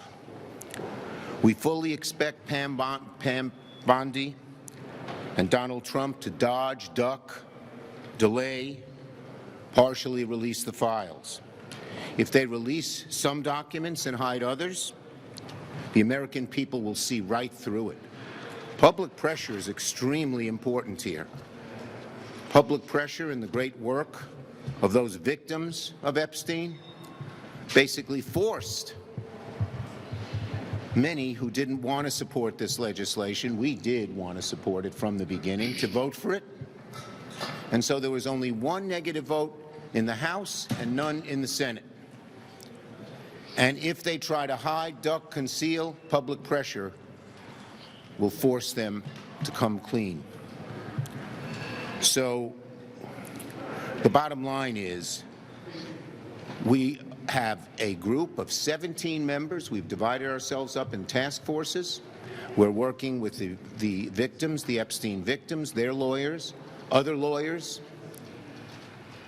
people who have seen what was going on in the prosecution who are no longer in the administration, and we will find out everything they're trying to hide. We will let the public know, and I believe we will have the full import of these files come to light. Now, something Republicans are no longer trying to hide, that category. Republicans are no longer trying to hide their total lack of a health care plan and their desire once and for all to kill the ACA tax credits, meaning more than tripling America's health care costs for too many Americans. Today, Speaker Johnson said there'll be no vote in the House to extend the credits. He has said in times in the past he will never be for extending the credits. He even acknowledged that there were some of his members, probably from the more fragile districts, Republican-held districts, that wanted to extend the credits, and he said it just was not to be. Johnson said it just was not to be. Well, tell that to an American family that's got to pay $500 to $1,000 more a month for their health care. It's just not to be. It's only just not to be because Johnson doesn't want it to be. And too many of his people are like that. Republicans are the ones in charge. They are the only impediment to extending the ACA tax credits and lowering costs for Americans. So this was just not meant to be. This is a choice that Johnson and the Republicans have made. When these tax credits expire and premiums spike, people will lose insurance, people will get sick, some will die, and many of them will go broke along the way. When it comes to health care, the damage has been done. After January 1st, it's very hard to put that toothpaste back in the tube, and Americans will know when health care dies, it was the Republicans who did it. Senator King. Well, I want to thank our leader, Schumer, and he asked me to join him to talk a little bit about the briefing that we had this morning. I have deep, deep concern about the administration's legal rationale for all of these strikes in international waters, but I can't tell you why. I can tell you that the rationale misuses historical precedent, and the rationale advances a domestic authorization for war that's completely contrary to the Constitution, and the rationale advances an international justification that's laughable. But I can't explain to you the reasons I've reached that conclusion, because what I know, I only know from a classified setting. I would like to share with you my deep, deep worries about the targeting criteria that the Defense Department is using to go after these ships in the Pacific and Caribbean, but I can't. I know the criteria. I've been briefed about them. I've been briefed about each individual action up to 2 weeks ago, and I have deep concerns. I'm unable to share them with you or the American public because I only know it from the skiff. I'd like to share with you my concerns about the individuals who've been killed, but I can't for the same reason. I'd like to share with you my concerns about the second strike that killed struggling survivors clinging to the shipwreck on September 2. But I can't fully explain why this is so outrageous, because most of what I know from a classified setting. Unlike Senator Schumer, I've not seen the video yet. I will see it tomorrow as a member of the Armed Services Committee, but Secretary Hegseth, as Senator Schumer said, is not even committed to let all senators see it, much less the American public. They've shown part of the video to the American public. They've shown it on the president's social media account. They've put it up essentially as television advertising, thus completely destroying any argument that it reveals, methods of intelligence gathering, but they're afraid to show they're hiding the full video for the reason that the leader said, that they're ashamed of it. Tell me another war in the history of the United States that we're 100 days into it, 90 have been killed in more than 24 operations, and yet neither the House nor the Senate has held a single public hearing in the Armed Services or Foreign Relations or Intel committees about the war. It's a war that's being conducted on presidential say-so, behind closed doors, without public briefings, and without legal authorization. The time for that is drawing to an end. The leader is putting on pressure, and we are as well. We're going to get the facts before the American public. And the last thing I'll say is this. The U.S. is the leader in human rights and rule of law. And so the actions we take and the claims of legal justification we make are the standard that other nations follow. Imagine our colleague John McCain shot down in Vietnam. Would it have been lawful for the Vietnamese to assassinate him as he clung to that craft in the middle of a lake in the city of Hanoi? Even the Vietnamese arrested him and imprisoned him, and I bet during those years of imprisonment, John McCain probably wished he was dead a few times, but thank God he lived. He lived because he became a great American hero, a great senator, a figure of hope to the whole world for his advocacy for human rights. How about the next time the Houthis are firing at American sailors who are bombing Houthi positions in the Red Sea? Should a Houthi missile or drone strike a ship? Should American sailors be clinging to shipwreck? We've just sent the message to the world that it's okay to slaughter shipwreck survivors in complete contravention of the U.S. Defense Manual and the international law of war. Is this what we want to be known for?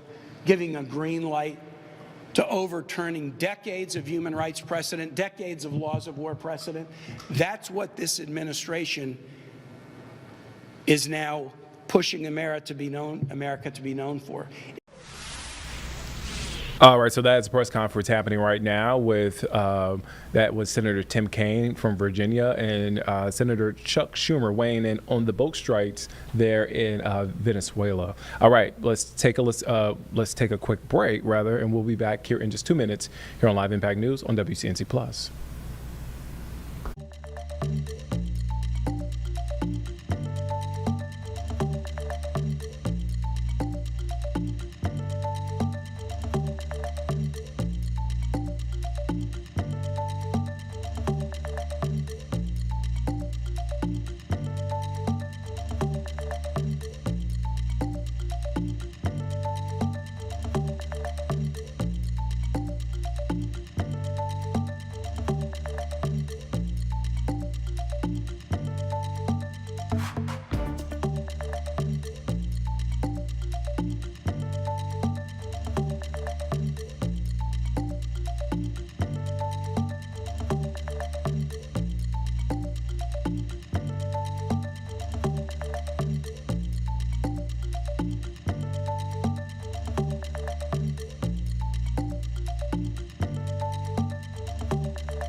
Welcome back here on Live Impact News on WCNC Plus. I'm Nick Sertivant. We want to go now to our content partners there in Seattle, King 5, where Governor Bob Ferguson is providing updates on the devastating floods impacting Washington State. Let's take a listen to that. Can't tell you how many elected officials have said, hey, you know what, our community's not impacted, but we want help. What can we do? We've got resources. That's the approach. That does not surprise me in our state. We're all pulling together to address an extremely challenging situation. And for those Washingtonians, again, who are directly impacted, I just want you to know, speaking to you directly, we're all doing, and many thousands of other Washingtonians are doing everything we possibly can to get you help right away. Thank you so much all for being here. I'm going to turn now to the General for additional information. Thanks, Jim. Thank you, Governor. Thank you all for being here today. And certainly thanks to our new King County executive and new dad as of this morning, Executive Sahai. King County has been a tremendous partner in this, and we truly appreciate the collaboration, and really so has the media. Appreciate everybody being here, appreciate the support. You're sharing critical life-saving information. You're sharing it every day, and in some cases, every hour. We've been relying on you to get the word out about evacuation notices, weather forecasts, and when we move into this recovery phase, we'll be turning to you to help share some of the information to get people help with some other resources out there. We are now on day 8 of this disaster, and for me and many others here, I think it's feeling a lot like Groundhog Day. Every morning we wake up, we pull out our phones out, and we look to see for some improvement out there, but Mother Nature seems to keep throwing us another curveball. I spent the last week out in our communities surveying the damage. I've seen homes filled with several feet of water. For those impacted, my heart goes out to you, and I pledge that we will do whatever we can to help you recover. We all have families that are heading into the holiday season this year without a place to stay, and this is not going to be an easy road ahead. The Washington National Guard is doing what we can to assist those who need it and prevent further damage. You see it on the commercials. When events like this thing happen, our men and women leave their civilian jobs, they get into their cars, they leave their families, and they offer their communities a helping hand. And I wear a patch on my uniform, and it says mission, people, and community. And this is the emphasis on the community part. Our women and men live and breathe this, and the last 8 days have demonstrated this community commitment. We still have approximately 250 soldiers and airmen helping with this response. They filled over 15,000 sandbags. They're preventing people from driving down dangerous roads, and they're going door to door to help with evacuations. We have aviation crews that have helped with search and rescue and to gain situational awareness. Our helicopters and pilots remain on standby and will likely get a bird's eye view in the next coming days of damaged roads across the state. Yesterday, we sent a team immediately to Tukwila to help with the levee breach. Our team was asked to walk the levees and dikes and help identify any weaknesses.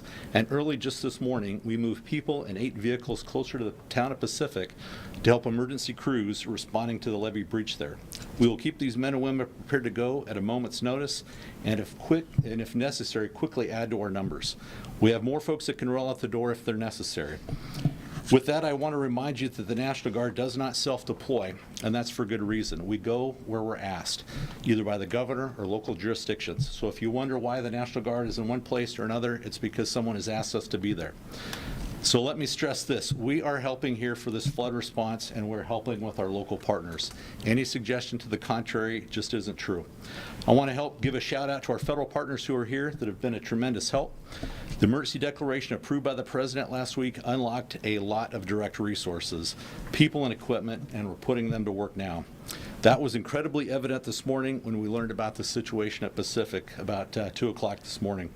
The U.S. Army Corps of Engineers immediately got to work finding sand and getting those large 5,000-pound HESCO sandbags in place. The situation in Pacific, while bad, certainly could have been a lot worse, and I would say we are certainly not out of the woods yet. I appreciate our partners at the Corps of Engineers for their quick action this morning and certainly throughout the duration of this week. Additionally, you have federal search, urban search and rescue teams in the Pacific area this morning helping with evacuations and any swiftwater rescues, and I think there may have been some already. Again, another federal resource that we turn to immediately. The federal government has provided several of these search and rescue teams, and again, we have one positioned up in Marysville, 2 in Kent, and one down at JBLM. The Coast Guard has been a tremendous help with rotor wing aircraft supporting search and rescue operations throughout the Northwest. Meanwhile, I'll be heading up to Bothell tomorrow to visit our partners from FEMA at their Regional Response Coordination Center. These folks have been on every coordination call with us and have sent folks to Camp Murray and our State Emergency Operations Center. They've been true partners, and we certainly appreciate that. Again, truly a team effort. Appreciate the help from every one of our federal partners, even that I didn't mention. As the governor mentioned, we're currently working to assess the damage. It's going to take time. It's one step forward in some cases and 2 steps back with the constant storms. But we'll remain in contact with our federal partners as we move through the process and, as the governor said, request a major disaster declaration just as soon as we can. It's going to take some time. There have been a lot of questions about damages. As we go and gather that information, we won't have firm numbers really until the storm waters recede and we can safely get in there. And let me stress, this is an evolving situation, as the governor said repeatedly. The next couple days and even in the couple weeks, it's going to be challenging, and especially tonight over the next 24 to 48 hours with the heavy winds on top of saturated ground. You've got potential power outages, roads out, all in the middle of a flood. So really a complex series of issues. Please continue to follow the guidance from our local emergency managers and first responders and be confident that we are willing to deploy resources quickly to help our local communities. Thank you.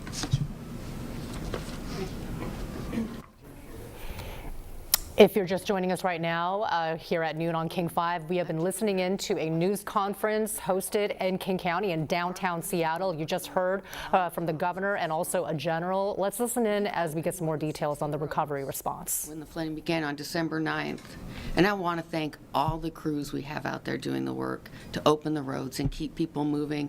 Much gratitude for the work they do. As of this morning, and this can change, we've had more than a dozen roads closed in 9 of the counties across the state. It's important to remember that these roads could close again with the more rain and the continuing landslide risk that we have coming forward. We're not out of the woods yet. The wind and the rain can make this more challenging over the next several days. The best source of information is WSDOT's real-time map on our website that will provide you minute-by-minute updates on the road conditions and the closures. As you heard from the governor, some of our main focuses have been on US 2, which is closed for about 49 miles between the towns of Skykomish and Leavenworth. Several areas on that highway are damaged and washed out, so the roads are not there any longer. We will need to rebuild those sections of highway. Near milepost 54, there's a bridge that's covered over several feet of debris with active landslides going on in the place, nearby. Our geotech crews are out there reassessing on a daily basis what those slides are doing and assessing whether we can get in and do further work. In Tumwater Canyon, you may have seen the photos of the washout of the road in that section of highway. It is still an active slide area with erosion continuing. The weather and the river are really the main factors affecting our ability to address these areas. And as you heard, we have no estimated time to open that, and it could take months. US 12 is also closed near the town of Natchez. About 200 feet of road washed away in that section. While there is a local detour there for people to get around, we are still going forward with emergency repairs of that corridor, and our crews are working 7 days a week to address this washout. We hope to have that section of highway open in the next few weeks. You also may have heard about SR 410 between Enumclaw and Greenwater. That section has been washed out by the river. It's in active erosion, and we are piloting people through that on a daily basis. I also want to thank the general here who's offering us aerial views of these routes, in particular US 2. So if weather allows, we will be able to assess it over the next few days. So I look forward to that. I also want to stress safety at this time. Safety for the public, for our crews, and all the hardworking first responders. I want to emphasize, please never drive through standing water or debris slides. If you can't see the roadway, don't go forward. It could be far deeper than you can realize. And we need everyone to observe our roadway closures. These signs are there for everyone's safety. If they're in place, it's not safe to proceed. Thank you.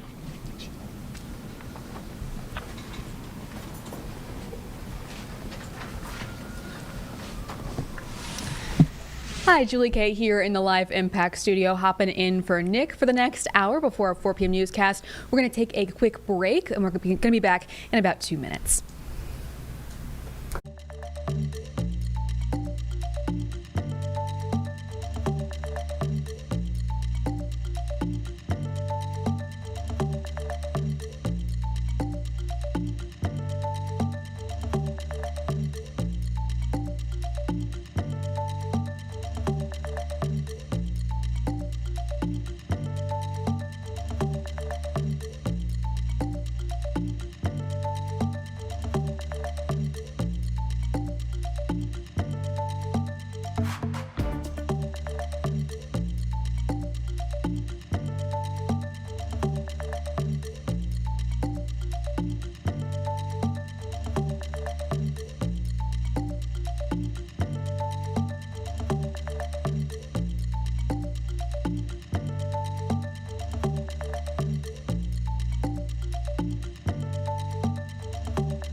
Welcome back to Live Impact News. We're going to get straight back out to the big story here in Washington, a live update from officials on that flooding as multiple evacuation orders are in place as a levee is being breached. So we're going to hear now from the American Red Cross.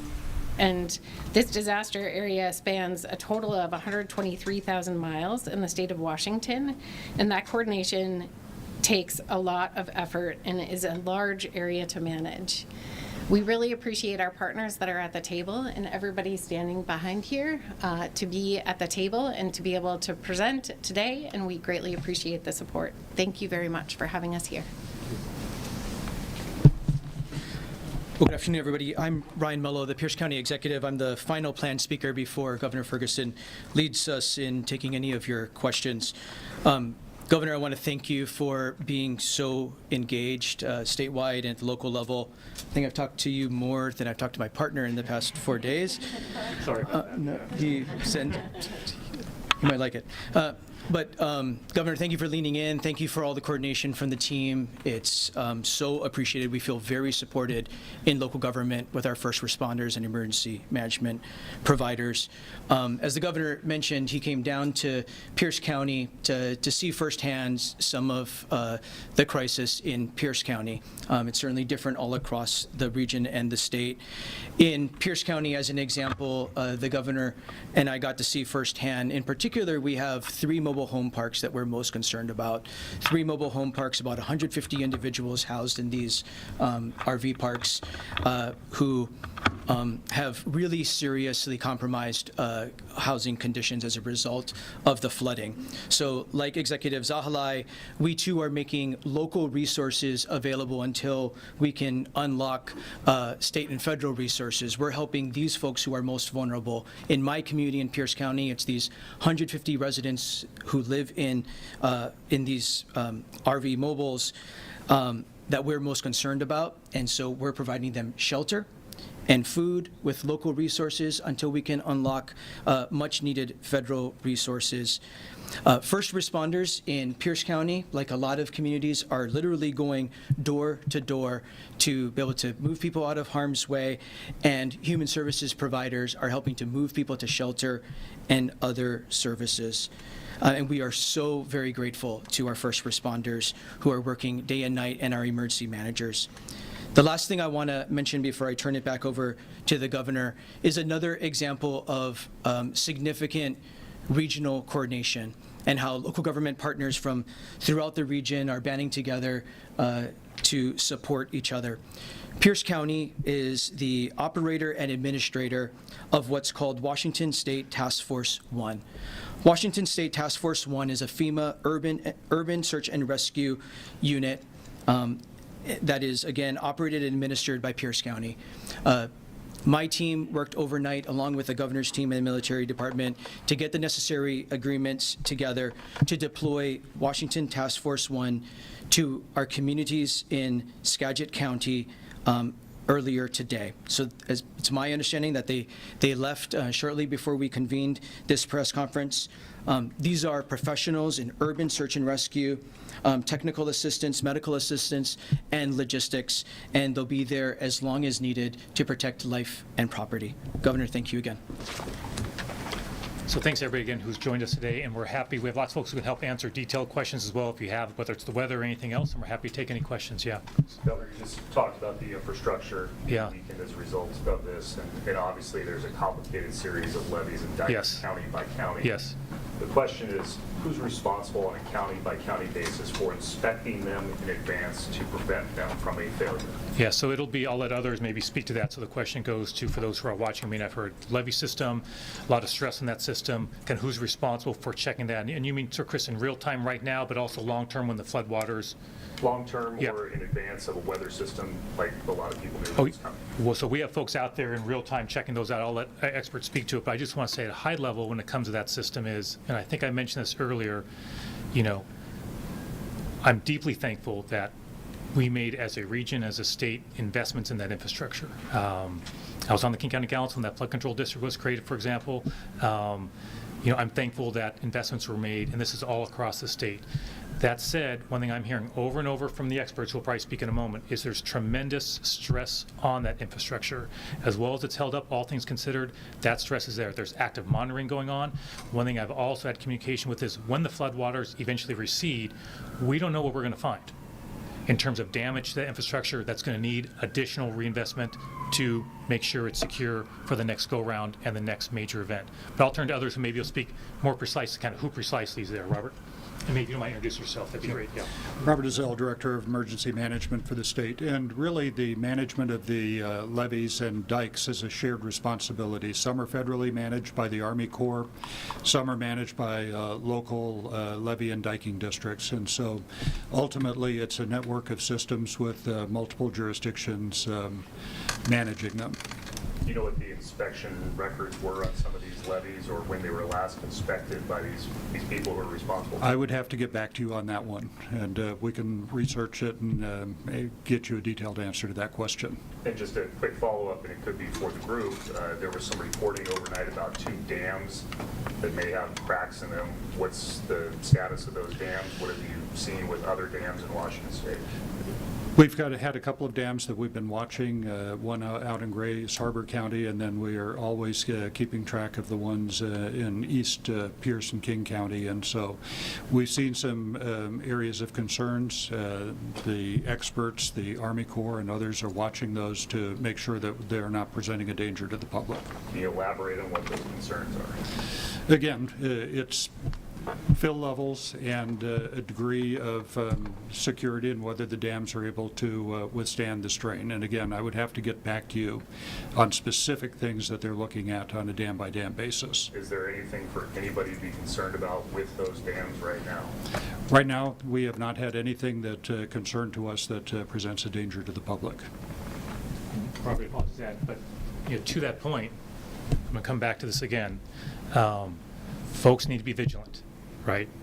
This is an extremely unpredictable situation. Our infrastructure has held up remarkably well, but when you're talking about the volume of water that has been impacting our region and our state for a week now, and that's going to ramp up again here in the next 48 hours, folks need to be vigilant. And so a lot of work is being done to monitor levees, to make sure we're paying attention to the dams.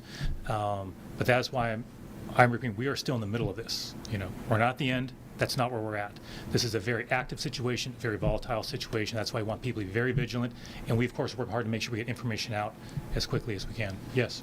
Governor, so obviously a big part of this is just waiting for the weather to let up and relieve some of this pressure. But can you talk about some of the factors that are in our control as far as trying to slow down some of the flow, relieve some of the pressure? Like, what kind of tweaks are being made to mitigate this? Yeah, so we've had conversations with our federal partners at every level for exactly that issue, to make sure that, hey, as we make adjustments on water levels, what are the impacts going down in terms of flooding? So those are conversations that are happening in real time every single day. I've been on some calls where those conversations have come up. Just so folks know, we have 2 daily calls every single day. We have one with state and federal officials, right? The general, for example, and his team is on those calls. I'm on those calls. We have one that's more focused on local elected officials with the same folks there as well. So we have multiple daily calls with folks from all across the state where they can report in about what they're seeing, and we can have those conversations. And maybe the Director of Emergency Management can clarify, but can you get into some specifics of kind of processes that have been taken to relieve some of this pressure? I'm not sure. Are you able to speak to that, Robert? I can speak to it in general terms.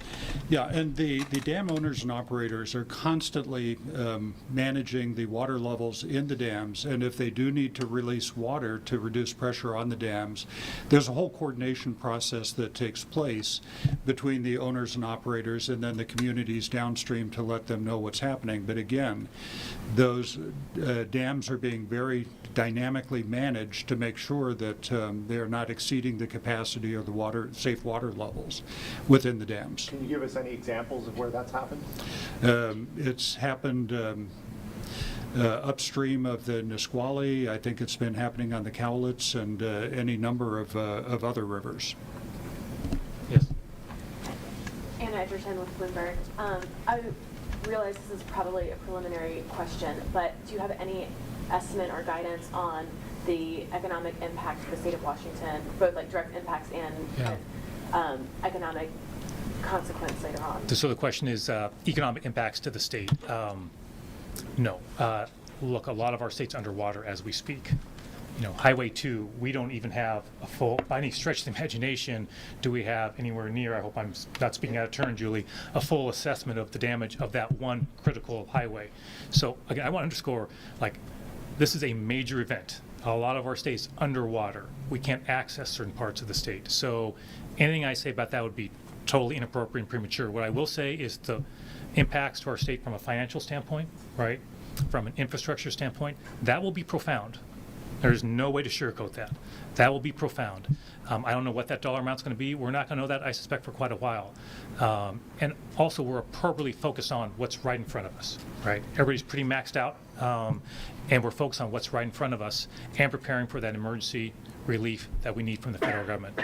As soon as we have any information around that, of course, we're happy to share that, but it just would be premature at this time. And you were asked a little bit about this on Friday. Well, you have been right now watching an update from state and local officials laying out disaster relief plans as recovery is now expected to take months. You just heard from the governor and other officials that there is a special focus on some of the dams and the structural integrity of those. We will, of course, continue to follow that.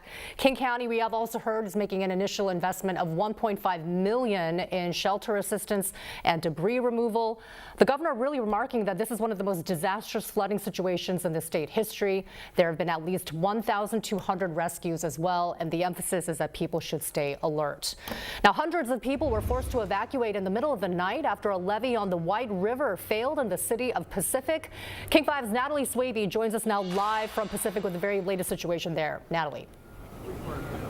A lot of activity going on here. We're here at Pacific and 3rd, and I just want to show you what's happening on this road. This is where crews have been at work for hours, and I'm going to walk you through the timeline. This is the latest update we're receiving from the public information officer here in King County. We know at about 12:45 a.m. there was a significant water release from the levees. I'm told it was a fire hose-sized release, and there was an emergency response to that involved letting 1,300 residents in this area know. It meant sheriff's deputies going door to door. There were sirens and announcements letting people know that they were now in an evacuation zone. So that is part of the first section of this emergency, getting the people out. Now it's about getting the resources in. And you can see there those big white bags. They have about 300 of those super sacks. Those are there to prevent further flooding. And really the focus is on the Mud Mountain Dam, which was scheduled to have a release from the Army Corps of Engineers around noon. And that means there potentially could be impacts in this area in Pacific by about 4 p.m. That's what they're preparing for. That's what they're taking precautions for. So the operation here, it involves multiple agencies. That includes King County, that includes the National Guard. They're aiming to minimize damage here. We spoke with that public information officer a short time ago. Listen to what he had to say. Be safe. If you received an alert asking you to leave the area because of the water, then please do so and follow it. And don't avoid signs, obviously. Don't drive past road closed signs, anything like that. Please adhere to it as much as possible. And back out here live, we just have seen so many of these heavy trucks moving in and out. Now, there is a lot of water down that road. They're just keeping the public back. But we can tell you there are apartments, there are homes that are right next to those floodwaters, and it really is an emergency scene out here. We are told there were some rescues in this area overnight, and again, 1,300 residents in this area alone receiving that evacuation warning this morning. So continuing to be a very developing, fast-changing scene out here. We're going to stay out here and continue to bring you the latest, but that's what we know for now, live in Pacific. Back to you. I want to hop back in here after that live report that really just paints a picture for how that cleanup is going and of course the urgency of these evacuation orders. You heard from the governor, you heard from the Red Cross, multiple officials, and then our partners, our reporting partners out there at King 5 in Seattle breaking down the latest. So we'll continue to come back to that coverage as we get more updates, but we're going to head to a break. First though, I want to remind you of what we have coming up. We have Nick Carboni talking Panthers coming up at 9, and then at 9:30 you can watch the Belmont Christmas Parade. Every night of the week we're going to have our Christmas parades. As you can see here, this is the schedule, so it's something fun to get into the holiday spirit, especially in such a busy news week. Can't be bad to take a little bit of a break and have something festive. We're going to be back in about 2 minutes with your updated coverage of all the breaking news stories we've got going on.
Welcome back to Live Impact News. Julie Kay here. And as I mentioned, we've got a lot of local breaking stories that we're following too. We want to get back out to that Mooresville press conference that we started to bring you earlier today. I know you heard from Jessie Pierre earlier as well, live in the field. She's going to have updates tonight at 5 and 6 on what they are now calling, police are calling, gang-related shooting. So let's get to the rest of this and hear from officials.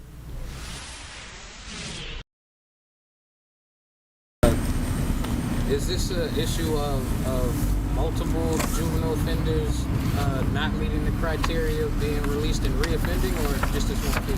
I'm glad you asked me that question. Somebody's going to think I gave you the answer. They're going to think that was a setup question. I appreciate you asking me that, and I have the answer for you. So let me show you something.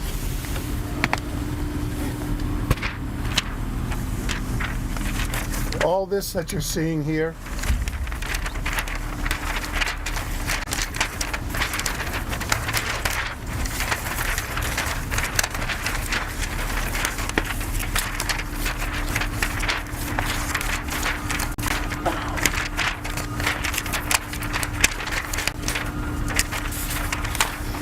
I think I made my point.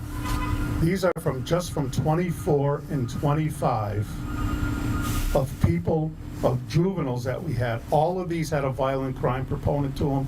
3 of these involved firearms, 4 of them were chases, 1 was a robbery. There's a number of other things in here, a canine pursuit, fighting. All of these, one involved a firearm where a juvenile was at cookout, waving a firearm around, threatening people out there. We found the firearm on him when we got there. Every single one of these were not held. Every single one of these was released. Every single one of these has a violent component to it. These aren't the ones that. These are not the ones that we have arrested and were either put in secured custody or whatever. These are the ones that they did not take care of. I mean, listen, it speaks for itself. Just real quick. So when we're talking about this specific incident, the 2 say that 2 people were shooting at them, right? Is there any other suspects or descriptions, or like did they live in that area? Do we know anything about them? We don't believe they're from here. We're still working on that. That's part of the ongoing investigation. The initial one was the low-hanging fruit, right? We knew he was here. We saw the apartment he went into. That was pretty easy. The follow-up is coming. We're still working on that, and we think we've ID'd the other people. We think they're from Mooresville, but that's still ongoing at this point. It's just part of the overall investigation. I'm going to let, as I said, Will Avens come up. This is the people he represents. I think it's important that you hear from him. Commissioner. Try not to trip over all of this.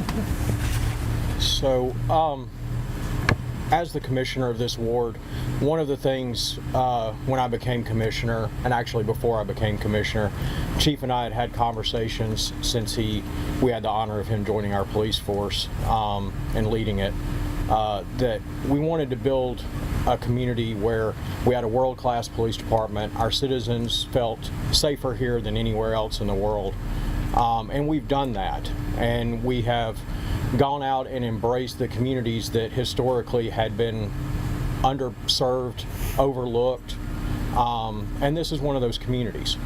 And so when we get 7 calls from concerned citizens, and rightfully so, it is tight in here. It is very close quarters. 19 gunshots ringing across these parking lots. It's just unbelievable. So what we're in the business of doing as a community, as a police department, what we do is we go into the fray, we go after criminals, and what we need help on is backing those plays. So when we go into something like this and we arrest someone, it is for a reason. What we're not in the business of is giving round-trip tickets to Statesville and back. What we're in the business of is taking care of the criminals who come into this town, getting them out of here as quickly as possible, and making sure that they don't come back. And that's the pledge that this board, this police department, that's what we're after. Iredell County, you need to step up and help us on this. When it comes to incidents outside of this specific one, is this community an area where there is troubling events that occur commonly or regularly? And then is there any efforts you guys are doing to step up security or any extra patrols? What are you guys doing on top of it? Historically, this has been an area where we have seen there are good people here, period. That's the problem. There are very good people here. But crime does seem to find its way into this area. Gang violence does seem to, and we have stepped up. We've installed cameras. We have systems that, Shot Spotter and things like that are alerting us even quicker than we ever have before. The chief can speak more to all of that technology, but the pledge of our town, of our community, is safety. You are going to be safe in the town of Mooresville. And criminals, you just need to find another place to go. So let me just, and this has been bothering me all week. This has been bothering me all weekend. Because I grew up in an area like this, so I know what it's like. But here's the thing, I don't get, I have people ask me this weekend, but why would they do stuff like that? They live there. Why would they do this? Why would they do that? I got to be honest with you. I don't ask why. I actually ask why not. When you choose the behavior, you choose the consequences to that. When there's no consequences to the behavior, what's the deterrent, right? So I don't ask in situations like this. I don't ask why. I ask why wouldn't they? Why wouldn't they? What are they afraid of? Nothing, because nothing happens. They do this, and they go back home. They sleep in their own bed. They'll wait. They'll play. They'll do rust. They'll play around in the juvenile justice system, and they'll be out doing the same thing again. So, never ask myself why. Always ask why not. Where physically is this department that rejects your these individuals? So they're a state-run organization. So I don't. Unless somebody else wants to chime in here, I don't. They call. They could be from anywhere. I think the person that called us the other day, that Detective Cook talked to, their number came back to Lexington, I think. So I think they're on call, so they could be anywhere. And that's the other thing, right? We're here. We're embedded in this community as much as we can be, and then we're having people make a judgment call that aren't from here. And just, we don't think that meets our criteria. Like I said, I don't know what that criteria is, but boy, I would really like to know, because if this isn't enough, if this is not enough, forget about all this, right? Let's just put that aside for now. If this one incident isn't enough for them to take a juvenile and secure them, I really don't. I'm at a loss. Listen, I've said this before a million times. I've been doing this for 40 years. I've never seen anything like this. If this doesn't rise to the level where somebody needs to be put away, then I'm at a loss for words. But that's a great question for them. 2 questions. The 17-year-old, is he someone you guys are familiar with? Does he have prior criminal record?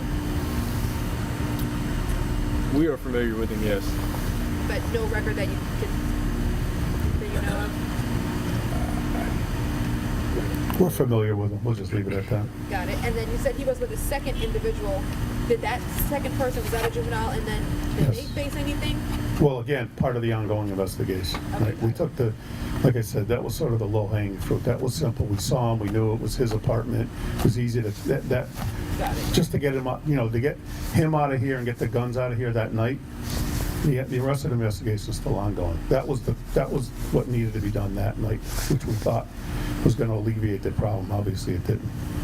Chief, is there any appeal process for this for a district court judge or a superior court judge? I don't have any idea, Dan, to be honest with you. I don't know how that works. If the suspect remains in the apartments, how does the community feel about it? Are they reaching out to you with concern? Well, good question. I think you should talk to them, because they haven't reached out to us yet. But how do you not be concerned, right? And then, there's so many things that play into this, right? So how do you not be concerned? And are the people that called us, are they worried that somehow they're going to find out who called, and is there going to be some type of retaliation there? That's my point. I mean, this just keeps it going, right? It creates all these problems. We could be back here an hour from now dealing with this. Who knows? I don't know. That's one of the problems. It's absolutely one of the problems. With it being public housing, can they be evicted because of the crime? Is that a tool that's... We've used that tool in the past. I'm not sure how it fits here, but we have used that. We have used that in the past, and we'll try that again. We've done it before. We're happy to do that. But like I said, this is more about, we're like, you're asking us to do things with one hand tied behind our back. It's a systematic failure here. This isn't the police department, and like I told you, I get asked all the time about stuff, and there's sometimes, right, we don't get it right. I get it, right? And we'll work on it, and we'll move on, and we'll do things. But the fact that they're not being asked these questions, or and I've asked other agencies similar questions like this in the past, not exactly juvenile justice, but it's really amazing to me that they sort of get indignant the fact that they have to explain themselves. I've never understood that. I wish I'd have to explain myself every single day. These people work for the public, and they feel like they don't have to give you an answer. They don't even give us an answer. Maybe they'll give you the answer. Hopefully they will. I hear the frustration in your voice. Are you at wit's end? Well, I've been in a lot of ends in my life. It's just, I'm frustrated for the people that live here, because like I said, I grew up in a place like this. So, and I know all the questions that are going to come, and I don't have answers for them. That's what frustrates me. I don't have the answers to give these people. I get questions, and I understand it. Well, would he have been held if this was a white neighborhood? I get it, right? Got it. I don't know, right? I get it. So yeah, it's frustrating because, like I've said, we've done so many good things here, and we've put so much in place over the last few years to make sure stuff like this. Like, listen, we're never going to be able to dictate human behavior. That's just what it is, right? Free will, people are going to do what they want to do. All we can do is try to minimize it as much as we can, and then if something does happen, have practices, have policies, have things in place, technology, whatever, to bring those responsible to justice. That's what we try to do. I think we've done a decent job over that over the last 5 or 6 years, and we're going to continue to move forward. But this is a systematic failure. We can't fix stuff that we don't have any part of. And was the 17-year-old released under any conditions, curfew, anything? Nope, take them home. While you're figuring out your issue with juvenile justice, is there anything you're doing in the area, increase patrols, increase visibility, just to try to make the residents feel more safe? Well, we're always in here. I know our bike guys come through here a lot, and you can talk to the residents. I think they see us coming through here. We've had some other incidences down here, and again, it's like we had 7 calls. I think 5-6 years ago when I first got here, 6 years ago, I don't know if we would have had those. We've spent a lot of human capital in this area and other areas to make the people that have felt that they've been disenfranchised not feel that way anymore. People aren't always going to trust the police. I get it. But it's a constant, it's a work in progress, and we try every single day to do the right things. And like I said, I think that speaks volumes that people trusted enough to call. And like I said, listen, you guys work, you've been in Charlotte, you do a lot of things. You've heard just the opposite a lot of times. They never call. People don't call. I wish they would call us. I wish we, and we have it here, and then we have a system that fails them. And it's horrible. It's horrible for them, and it's aggravating for us. How many juveniles have you now been able to arrest this year? We can get you those numbers, but I don't have them off the top of my head. If you give us a call later, we have them. We'll get them for you. Anything else? Have you been successful in getting a securement for a juvenile with all the juvenile crime that Mooresville has seen recently with some of these car chases, anything? Well, like I said, Dan, these are just this year and last year. And all these had a violent component to it, and none of them were secured. So it's been frustrating. Like I said, this isn't an isolated incident. This isn't just one thing. Oh, and the chief's blown it out of proportion and all of that stuff. No, I've had it. Enough with this nonsense. So, thank you.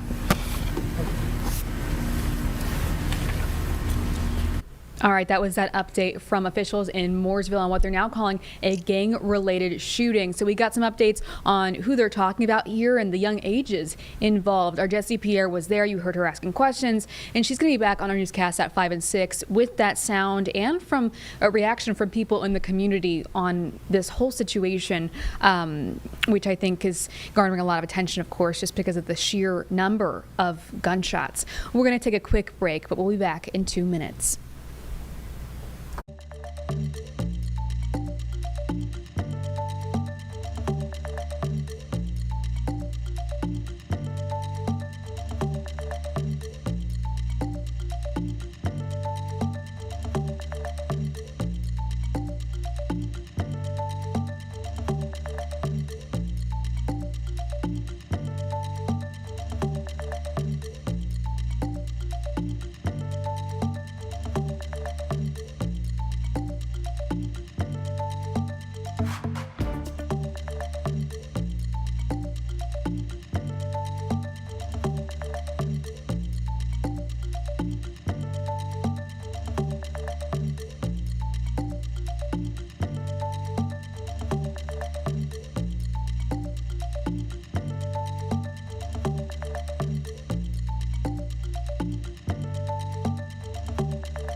Welcome back to Live Impact News, 3:40 on the clock. And as I mentioned, lots of news locally and nationally. We want to get to one of our biggest stories, if not the biggest, in our area, which is the explosion in Salisbury that injured a dozen firefighters last night. So our Walker Lawson was there as officials gave an update right after it happened last night. He's back there today, and we'll have updates on our newscast at 4 and 6.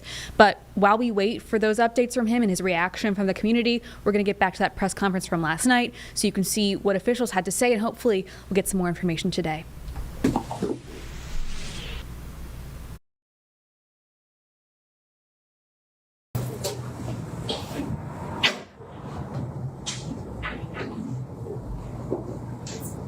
Good evening. Thank you for your concern. Thank you for being here. Thanks for your concern for the firefighters and the residents of Salisbury. I'm Bob Cornell. I'm the fire chief here in Salisbury, P-A-R-N-E-L-L, the last name. The Salisbury Fire Department was dispatched to a house fire. The address was 1143 Laurel Street at 4:56 p.m. this afternoon. Firefighters arrived on the scene within 4.5 minutes and found a well-involved, single-family, single-story residential house, well involved to the rear. So there's a lot of fire coming up when they got there, and they went into a working fire mode and also an offensive search mode.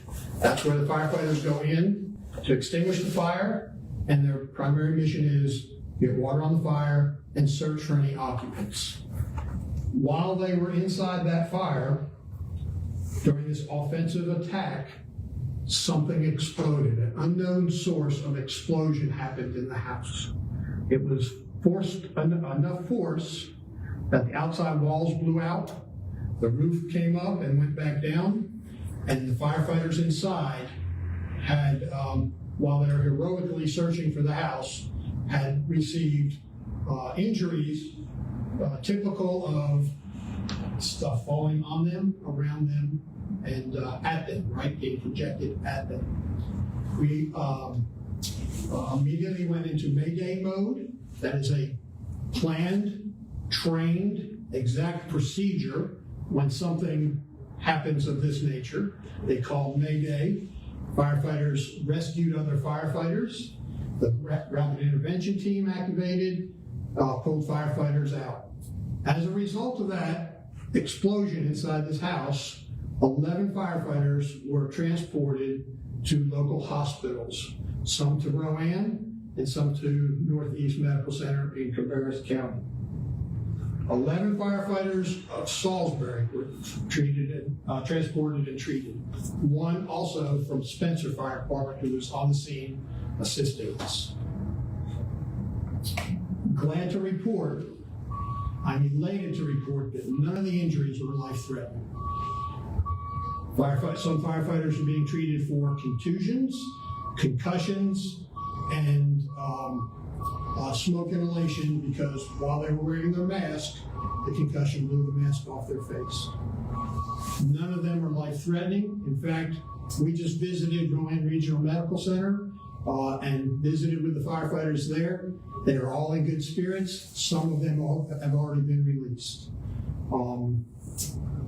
And we suspect all will be released tonight. Not sure about the firefighters in Concord. We will be reporting down there to Northeast Medical Center after this news conference to check on them. Although I do want you to know that the chaplains of the Salisbury Fire Department thankfully are at the hospital, both hospitals, monitoring their conditions and feeding information back and forth to me and our staff. I want to thank the various agencies across Rowan County who are assisting us. They're assisting us on the scene. They're assisting us at the fire stations, filling the fire stations, keeping services for the citizens of Salisbury at a high level. They also assisted us with going to the fire scene, going to the hospitals, going to the fire scene, and making sure that our members are well taken care of, the families are taken care of, transporting all of the family members. Cause of the fire and going to investigation. I've already seen on social media somebody said it's gas explosion.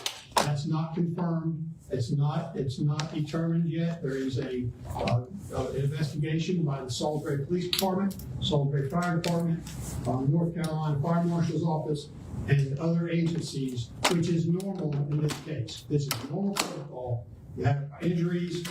We certainly have a full force investigation of a high nature.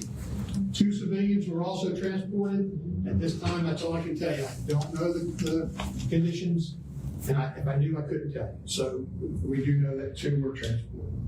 Red Cross was called to the scene to take care of 8 occupants from this house. So I want you to know that we appreciate the local chapter of the Red Cross for taking care of our citizens and taking care of the residents. That's all I got for you. Chief, were you out there by chance, or? I responded. I was not there yet when the explosion occurred, but yes, I've been on the fire scene since. You've talked to your guys at the hospital, I'm assuming? Yes. So how did they describe it to you? Did they say, hey, Chief, can you tell me about that? Yeah, so I'll qualify it like this. They all said we were doing exactly, and I listened on the radio, they were doing exactly what firefighters do, exactly what our protocols are for a structural fire of that nature. They were on the roof cutting holes, they were dragging hose lines from the front to the back to extinguish the fire, and they were searching for the occupants, because if anybody was left in that smoke-filled house, they wanted to get them out. And just all of a sudden, an explosion occurred. No notice, no warning, it just happened, and that's what they're telling us happened. How many guys, and I don't know if the Spencer guy, were they actually all in the house, the 11, or was it some people got hurt on the outside? Yeah, you're going to have to let us... it's early. Critique and review all that. Some were in and around, and the walls blew out, so it's a brick facade. They blew out, so anybody that was around the house got hit by the facade bricks and wood and that kind of thing. So, and I'm assuming somebody was living at this house. So They were living in the house and in the house when the fire first started. So, yes. Every scene can be dangerous, but how common is a risk of an explosion like this to happen when fighting fire at home? Yeah, I won't be able to quantify that. It doesn't happen often, but we know it's a possibility.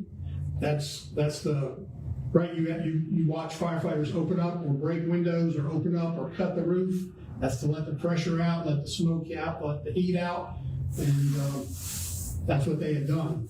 And that's an effort to prevent smoke explosion or another type of explosion. So this happened. They had done that. They were in the process of that, and so I can't quantify how often, but it's known to happen before. 11 firefighters were injured today. How large is the department overall? How many folks? So on duty, we had 22 members on duty, so half the shift.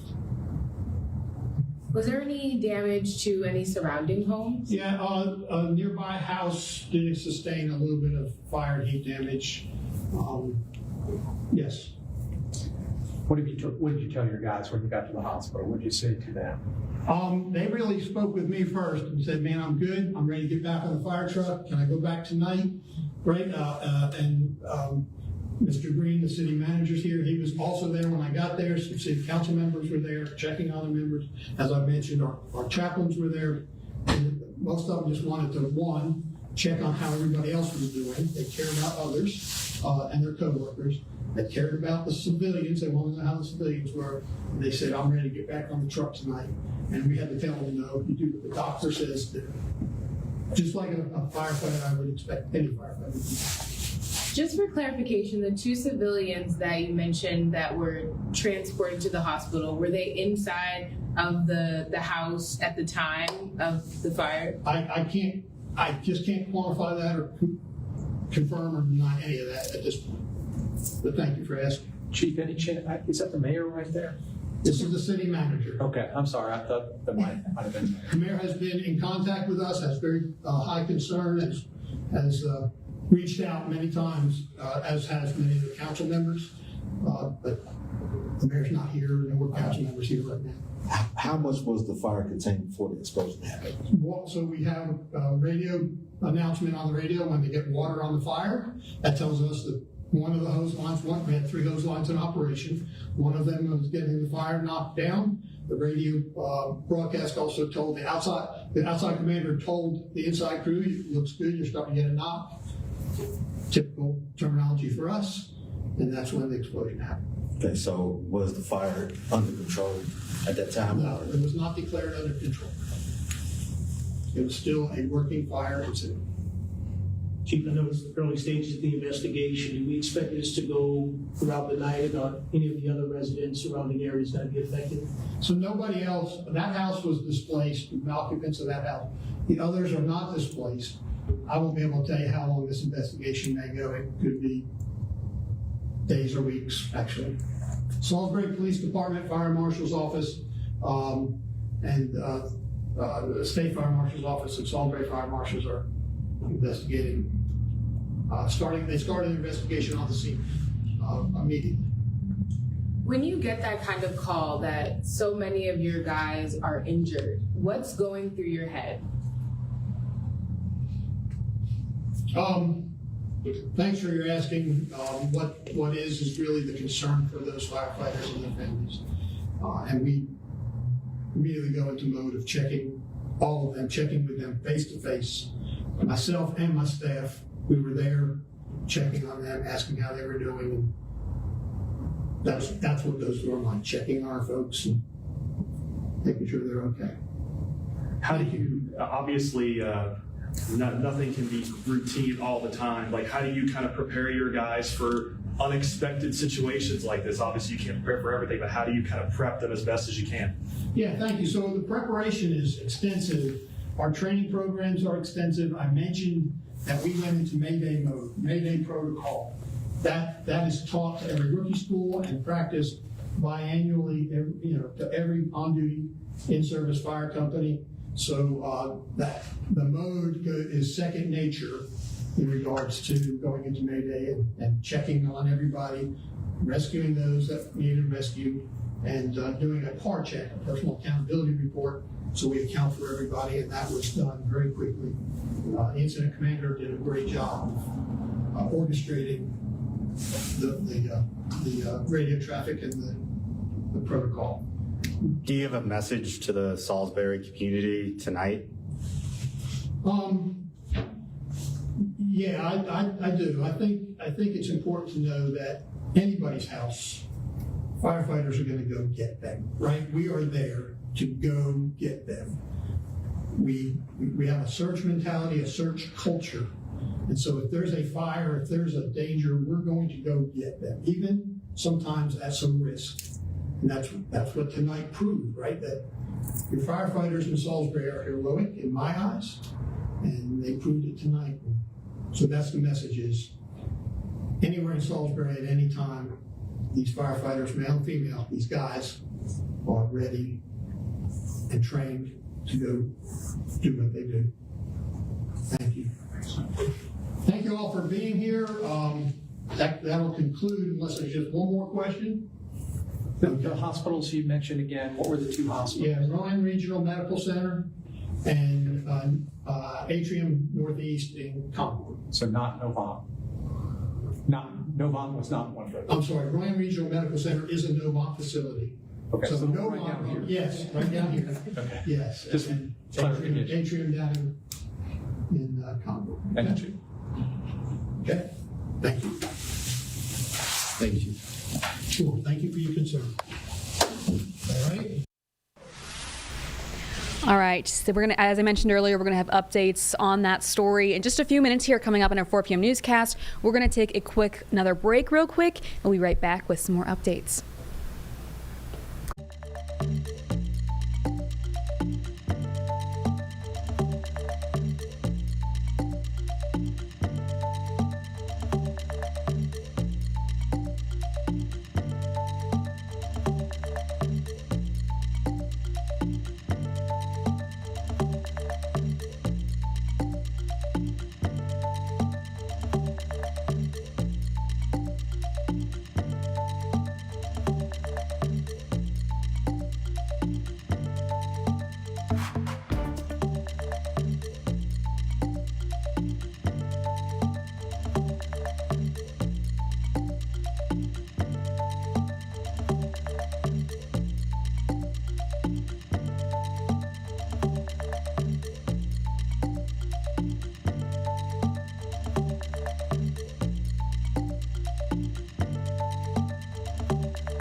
Welcome back to Live Impact News, 3:57 right on the dot as we come back. And I wanted to, as I mentioned, get to some of those updates. First being, we are expecting any minute now an update from the district attorney in the murder investigation of Rob Reiner and his wife, Michelle. Now, as you can see, tons of reporters in there, tons of cameras. This is obviously a huge story. So we're going to have this rolling on our secondary channel live. So if you want to stick with us, you can do that as we toss to our 4 p.m. newscast, where we will have those updates eventually as well. Also coming up later tonight, we have, as I mentioned earlier, Nick is going to be here at 9 with sports. And then right after that at 9:30, we're going to have parades around the Piedmont. So coming up tonight is the Belmont Christmas Parade. We're going to stream that live, or not live, excuse me. Is it live, James? It is an encore presentation. It is a presentation. This is the first one, so we'll see. Yeah, it kicks off our series of holiday parades, that some of which have streamed live. I see. Yes. Well, that'll be fun. And as you can see, this is the schedule for the rest of it. So we're going to be doing this throughout the next couple of weeks, leading up to Christmas Day itself. And then ending out our time here, we have the closing bell. This is James's favorite.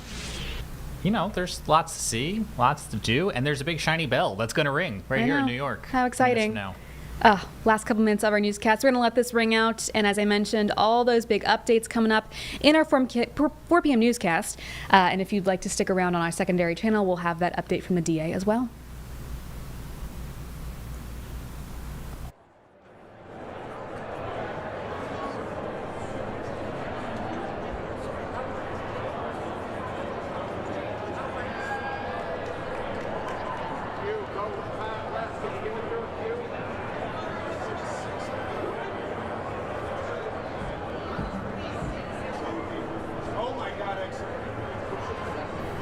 And the bell in New York will be ringing in about a minute. The Advertising Hall of Fame celebrating their 2026 class there, Julie. It looks like the Dow Jones is down along with the S&P. The NASDAQ is up, though, so it's another split day on Wall Street.